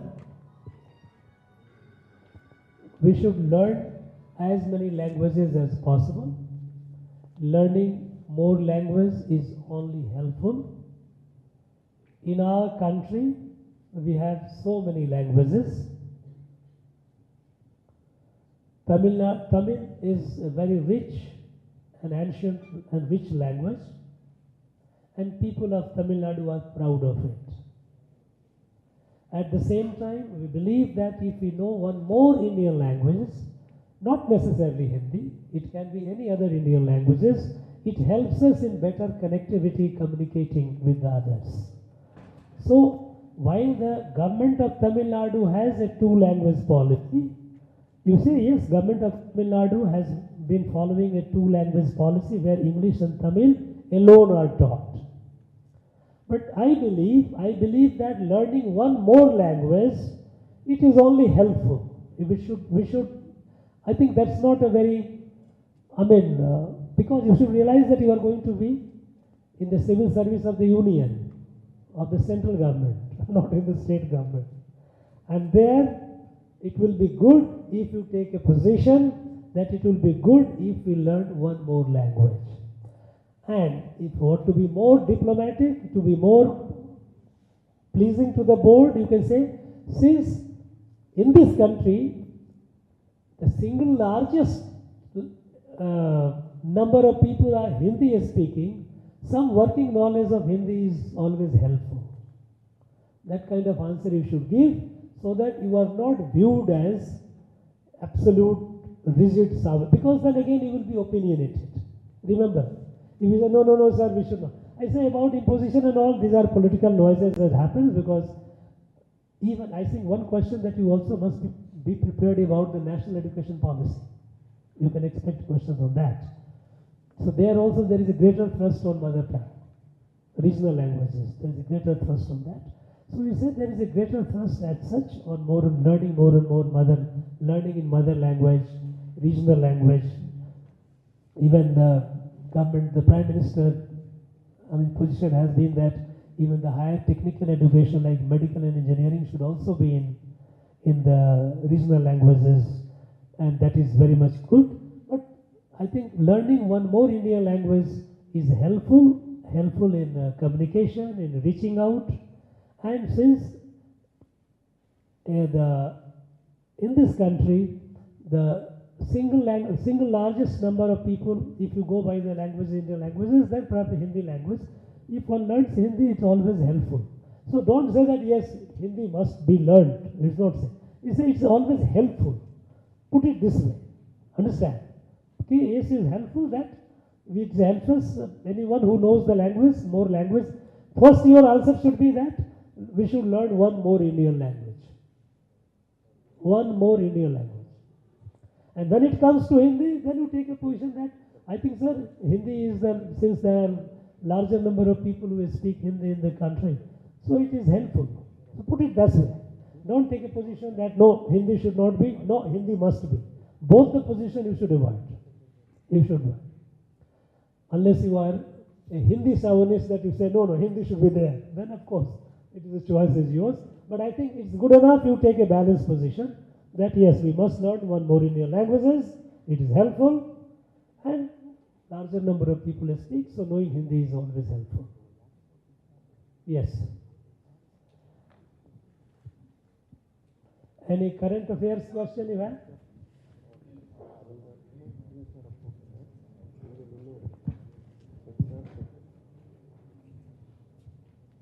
Sir, in my interview, there was a question on... You guys all seem to be quite experienced, right? You have already faced some interview. Yes, speak up. Sir, after the interview is over, they are asking to rate the board.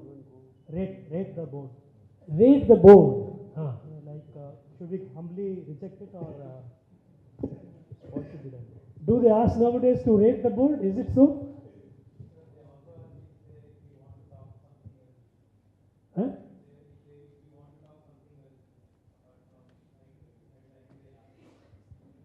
No, if they ask you to, suppose if they ask, because after all, they are at liberty to ask any question. They will say, if I say night, what do you say?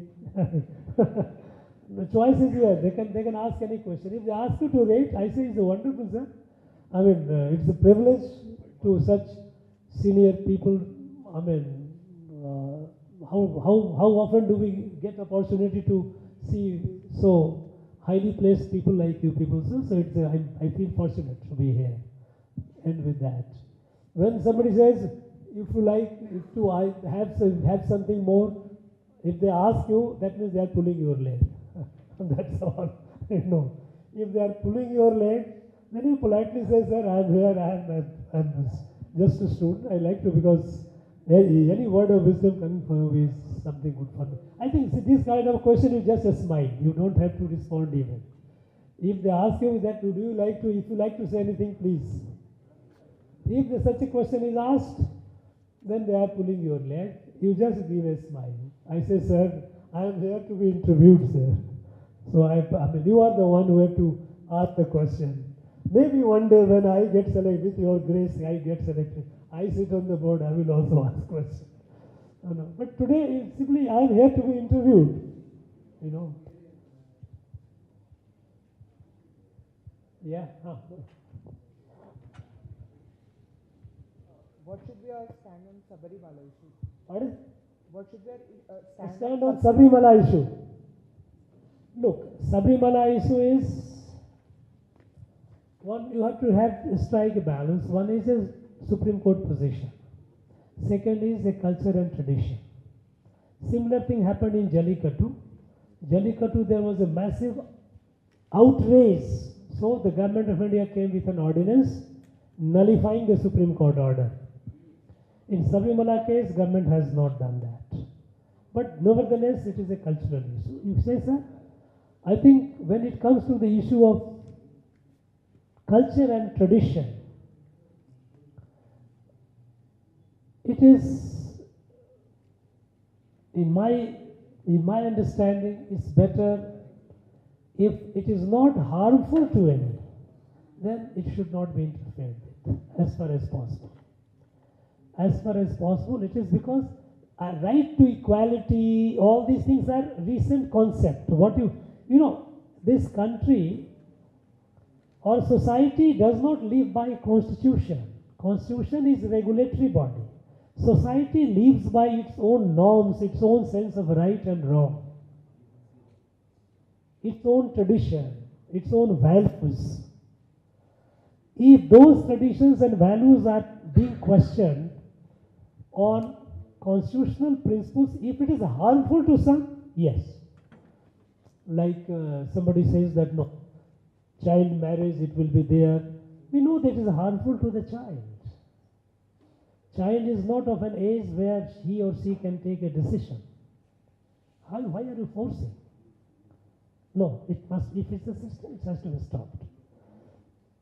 But going to a place of worship, where for long, long time people have been going, certain set of people have not been going. To say that right of equality applies and it should be allowed, I think, sir, this is affecting the sentiment. It is those who are devotees.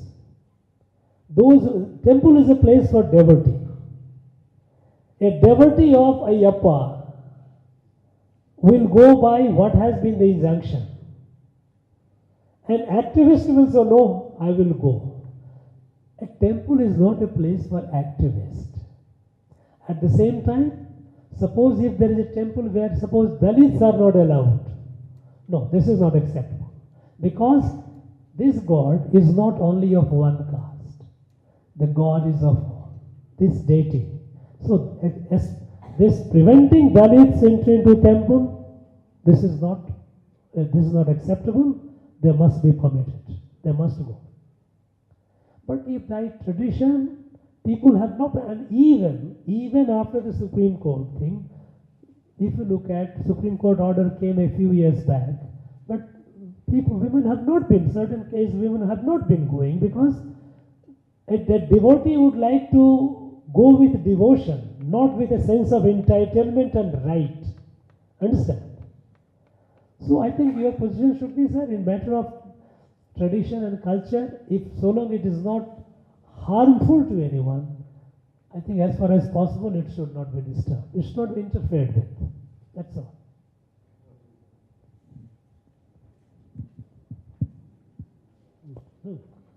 There is something, one behind? Yes.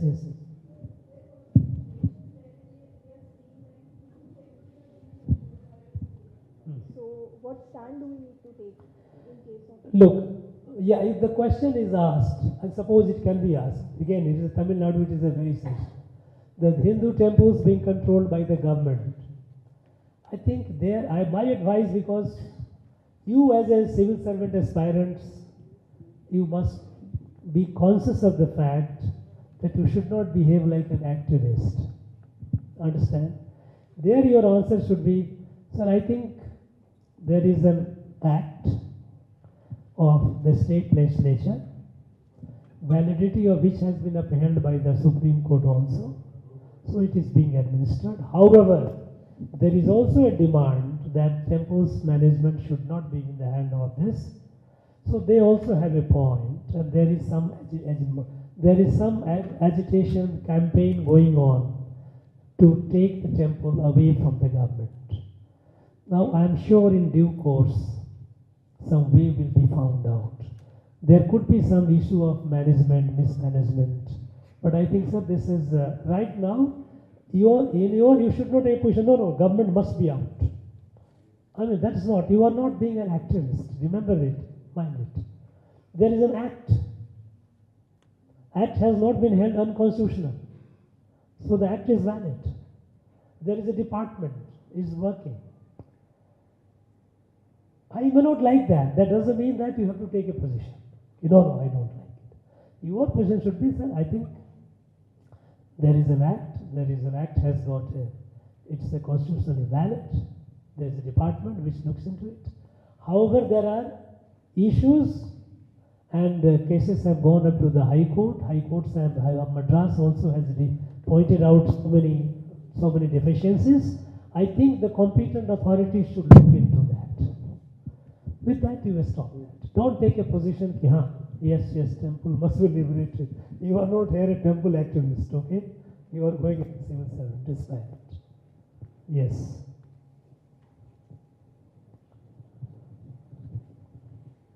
I think, again.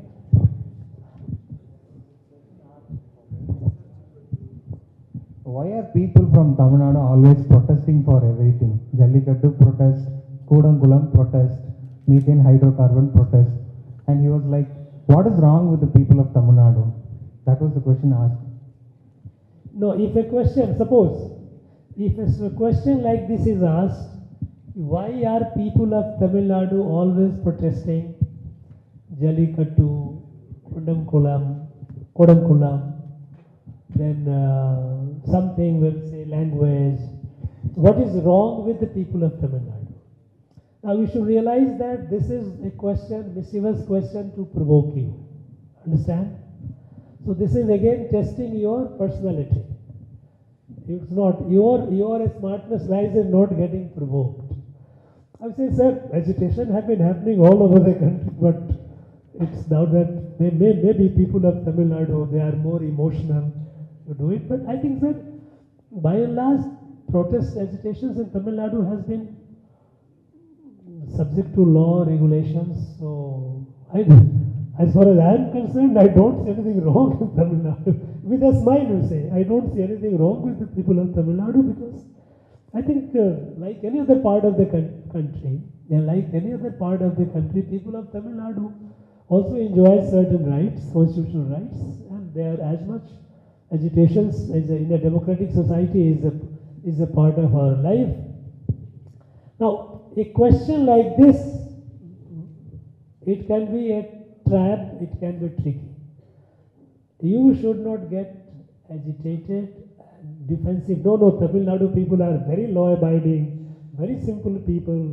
No, they are nothing. You politely say, just first you smile. First you smile and say, I think agitations is a part of democratic life, and everywhere it has been going on, and people of Tamil Nadu also. But I think by and large, maybe if cases of violent strikes have happened, agitations happens all over the country. Some places, by and large, agitations are within the ambits of law. And I don't think anything wrong with the people of Tamil Nadu. To me, it doesn't look anything wrong. Put it this way. To me, it doesn't look anything.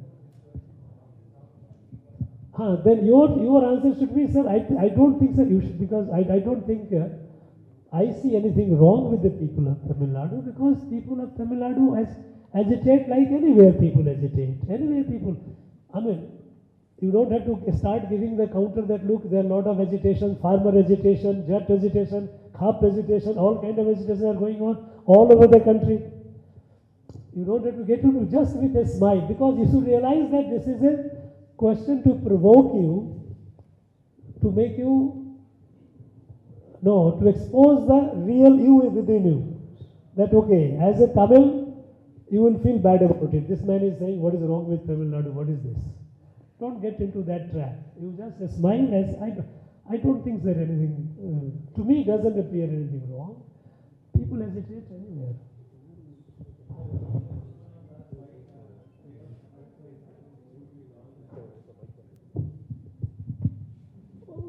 No, then you say, sir, I do not, are you from Karnataka? You say that first and foremost you should again smile. You don't get that Karnataka is always right and all this. Not kind of positions you don't take. Because these questions are not meant to test, these are meant to test your personality. You remember it. You don't have to get into, sir, these are the issues with Maharashtra, this is the issue with Kerala, this is the issue with Tamil Nadu. You start factually counting and trying to, these questions are meant essentially to provoke you and see your real self. You just smile. I said that many states have got with other. I'm sure, sir, this will be find out. There's Karnataka. I don't see anything wrong with the people of Karnataka, but problems happens in any living society. It's part of it. Politely, you just with a smile play it down. Play it down. Don't get into responding to this question with details. If you start responding with details, you are trapped. Don't get into it. You want to ask? Yeah, come on.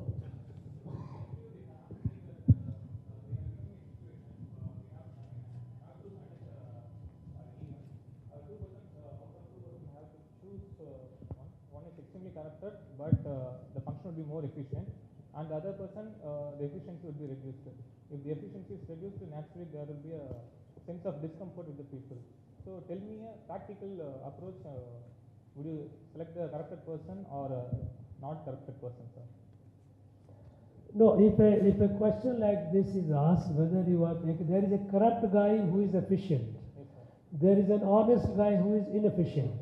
So basically, your answer should be, please sit down. Your answer should be that, sir, corruption to make oneself efficient, it's not, it shouldn't be the criteria. Because the person is efficient or no efficient, it also depends on leadership. If you have to choose a person, the person is expected to be under your leadership to work, right? You can make a person efficient by proper guidance. But if a person is corrupt, then corrupt means you are compromising the value, basic value. So your response should be, my advice should be, that a corruption-driven efficiency is not acceptable. A less efficient person who is honest, I can make the person more efficient. It depends on the leadership, and I will try to make him more efficient. But certainly, if somebody who comes with a corrupt background, and I knowing fully well that this man is a corrupt, and that is why I keep him in my system, I will only encourage corruption. A corruption-driven efficiency is not acceptable.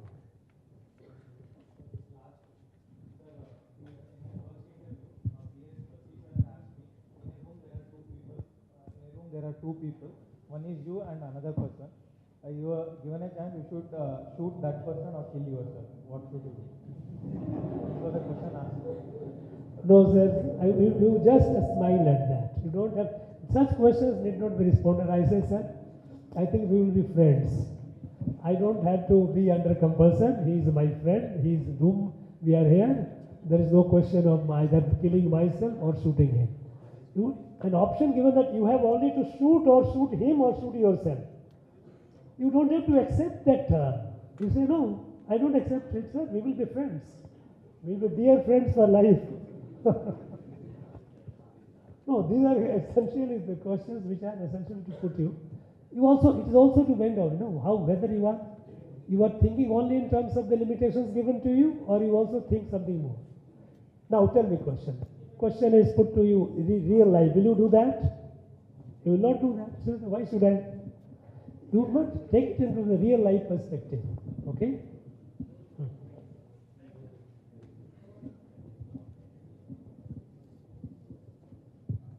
That's okay. Anyone? Who has not asked question? You are asking? Oh, you are not a candidate. Okay, let's see you back. Sorry. Sir, how do we improve India-China relations given the India-China relations, given the frequent border clashes that keep happening, and on the other hand, we have a huge trade deficit with them, so huge trade dependency. So what should be our point of action? And no, if a question is asked, first of all, a question may be asked now that you guys have not asked, but let me now put it. Question will be asked about, suppose India's foreign policy. Suppose about some issue is asked. I am asking you I am telling you a broad, but a question can come India, China, India, Pakistan, India, Israel, India, Middle East, India, Europe, India, Ukraine, India, Russia. But core thing is India's foreign policy. Now, India's foreign policy is based on India's national interest and India's national values. Earlier there used to be principle of non-alignment. We are not aligned, we are not. These were externally conceived ideas. Our foreign policy today, after this government has come, this Prime Minister has come, is our national interest, our national values. If anything that harms the national interest is not acceptable to us. If anything that serves our national interest, it is acceptable to us. And at the same time, it's our national values. National values are no Constitution of India. Constitution is a document. National values, if you put it succinctly, what is your national values? Vasudhaiva Kutumbakam. We treat the world as a family. That is why even in the pandemic, when the rich countries, when they made the vaccine, they started pricing up the vaccine. We gave free vaccine to more than 150 countries. We had our own needs, but we shared. Because we believe in sharing and the grief of others. This is our national value. Pandemic is an example. So national interest and national values. So when it comes to China, China tries to occupy our land, no compromise. Because it is a zero tolerance to loss of territory. We don't. And that is why we see the tensions on the border, and you see it happens. And it will continue happening for some more years to come. Some kind of armed coexistence will be there, but we cannot avoid, we cannot escape it. Because all these years we tried to maintain friendly relations, ignoring China's belligerence, but China, it kept encouraging Chinese. Now our policy is we will not lose. We are not. So our foreign policy is based on national interest, India's national interest and India's national value. Now that has reflected even in our Middle East relation. Earlier, our relation with Israel was subdued, our relation with Middle East was also subdued, because we were always confused whether our going close to Israel, will it be liked by our people here, our Muslim friends, brothers and sisters? Unnecessary thought. If we have oil from oil from Middle East, we have to get oil. We have got about 7 million Indian diaspora, they are living in Middle East, working in Middle East. They contribute such a large number of foreign exchange. We have interest in the Middle East. At the same time, we have interest with Israel. So we decoupled the two. Our relation with the Middle East is not linked with the relation with Israel. It is India's national interest. And so we have, as a result, we have the best of relations with the Middle East today, and we have the best of relations with Israel. Before this Prime Minister, no Prime Minister visited Israel, thinking that if you go to Israel, the Palestine issue, until this Palestine has come, then we cannot. He says no, the two are separate. While we respect the two-state theory that Palestine has a right to exist and there must be a separate state for Palestine, but we are close to Israel in our relation, our national interest. When it comes to US, we have relations, but we don't follow everything they do. There are many areas. The US did not want us to buy oil from Russia. We say no, we will buy. It is our national interest. After all, we have to buy oil, and Russia is giving us oil at a reasonable price. Why not we buy it? We'll buy it. So our foreign policy are guided by two basic pillars: our national interest and our national values. National values are Vasudhaiva Kutumbakam. We like to treat the family. You will be asked a question or G20 about China. China position is clear. China has been belligerent. Now we have to stand our ground. We are standing our ground. We'll have the country. It is not an either-or situation. While we continue to maintain an economic relation, trade relations, our bilateral trade has increased over the years. It has grown over $100 billion. But that doesn't mean that our border issue is resolved. On the issue of terrorism, China has not been helping India. China has been working against India with Pakistan. So we know we do a relationship, do business with a country based on real issues. on the issue of territorial issues, on the issue of terrorism, on issue of our national interest, we know that China is our adversary and we deal with them. When it comes to the trade relation goes on. It is not that, okay, you are a 100% enemy or 100% friend. There is nothing like that in international relations. In Russia-Ukraine war, many countries they thought we should take side. We say no. We say violence, war is not an answer. It must be peaceful. We told Russia, we told Ukraine. Both of them they listened. Today the world expects India to play a role. When we had to evacuate our people, our nationals in Ukraine, we asked Russia and Ukraine to stop the war. They stopped the war, gave us the window, we evacuated our people. So, our relation is multi-alignment, based on our national interests and national values, not on some hypothetical idealistic position, no. We based on real life, real situations. So this is where our foreign policy is. Now G20 is another area, question. The G20 is very active. Now, you know the G20 leadership to India has come through rotation. There is a process by which comes, but it has been made as a great opportunity to be a chair of a group of influential 20 countries is one thing, but to turn that opportunity into a movement to showcase India and to galvanize India is another. If G20 leadership, if it were before, earlier, the way we have held CHOGM, had Commonwealth heads of missions and all this small, we have held in the past. It used to be an MEA-driven, external affair, ministry-driven affair. There will be conference, summit, come to Delhi, come to Bombay, come to Goa.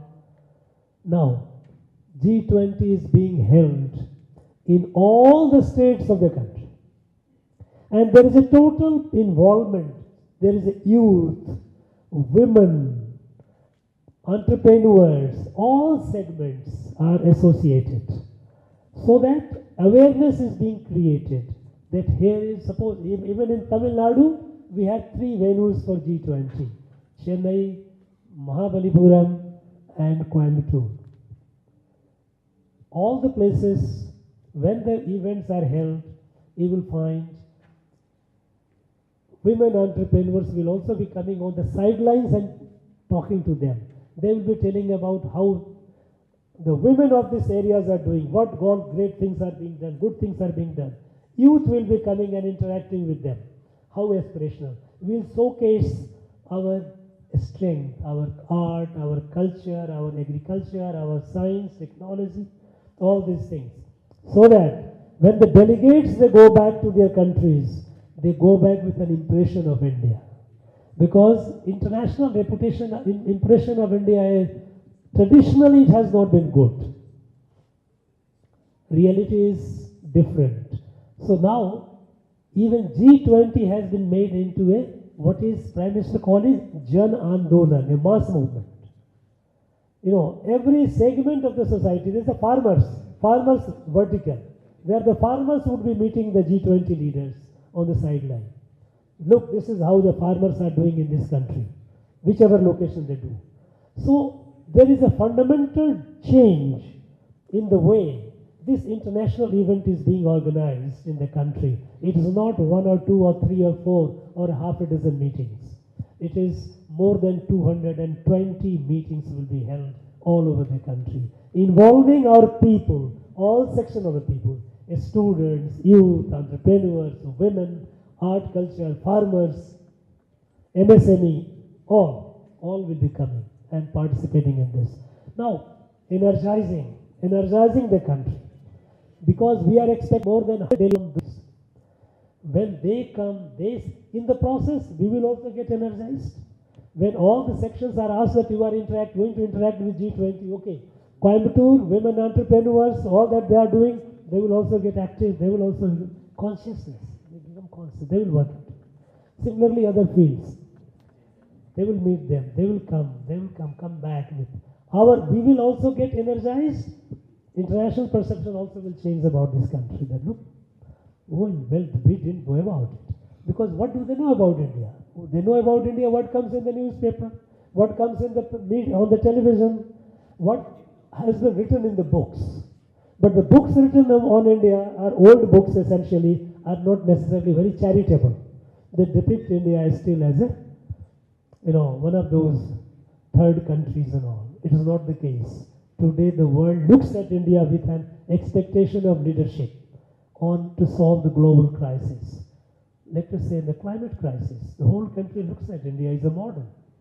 How the daring steps India has taken to free itself from the fossil fuel energy. They are moving forward. Not only that. Again, as I said, our value system. What is the motto of G20? Vasudhaiva Kudumbakam. This is the motto of one world, one earth, one family, one future.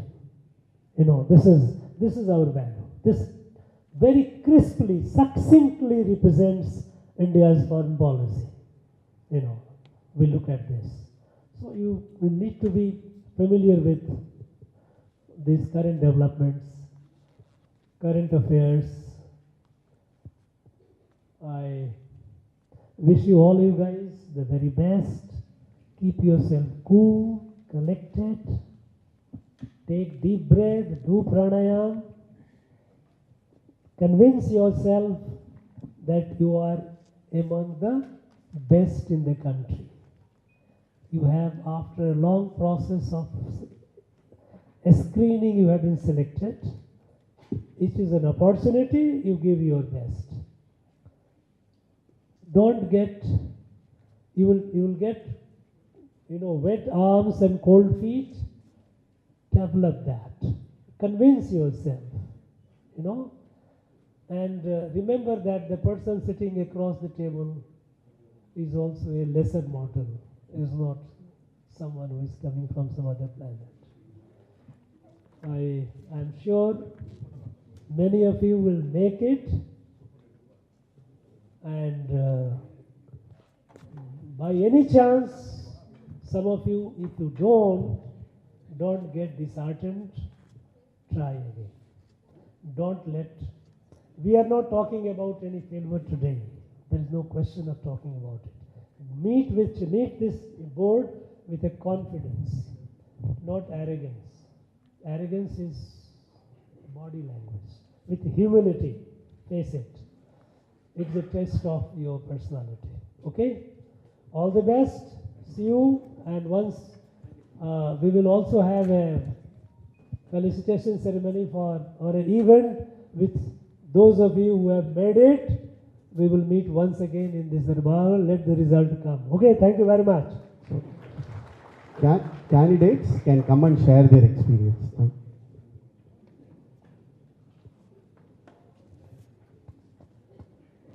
Candidates, those who want to share their experience of this meet can share.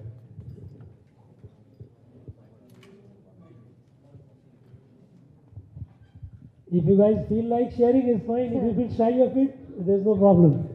But you don't feel shy, because feeling shy is not a mark of a good candidate.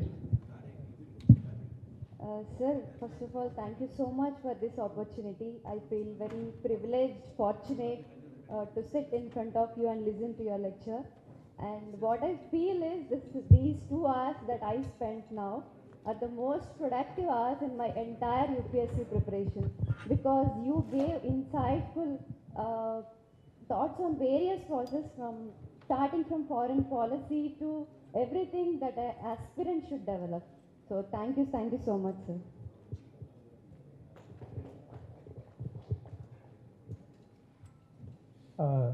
Sir, thank you so much for this opportunity. It's a privilege to be here. Sir, it's been a quite long journey for me in UPSC, almost 6 to 7 years. So I've grown with UPSC with age. So sir, in my earlier interviews, whenever I used to go to the institute, they used to say, smile a lot, wear suit and answer like this.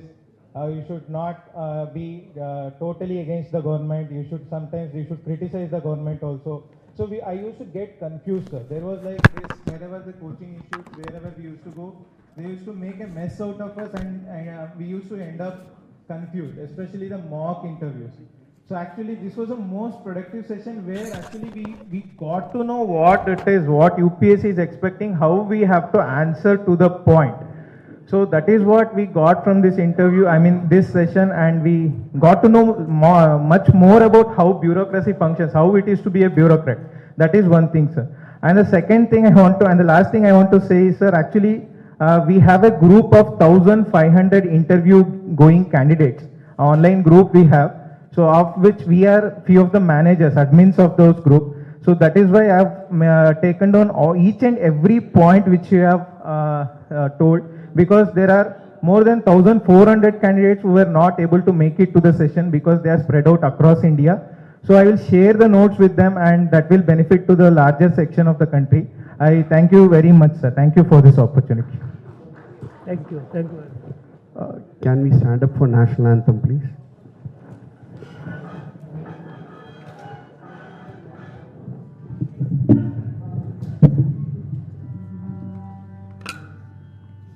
जनगण मन अधिनायक जय हे भारत भाग्य विधाता पंजाब सिंध गुजरात मराठा द्राविड उत्कल बंगा विंध्य हिमाचल यमुना गंगा उच्चल जलधि तरंगा तव शुभ नामे जागे तब शुभ आशीष मागे गाहे तब जय गाथा जन गण मंगलदायक जय हे भारत भाग्य विधाता जय हे जय हे जय हे जय जय जय जय हे.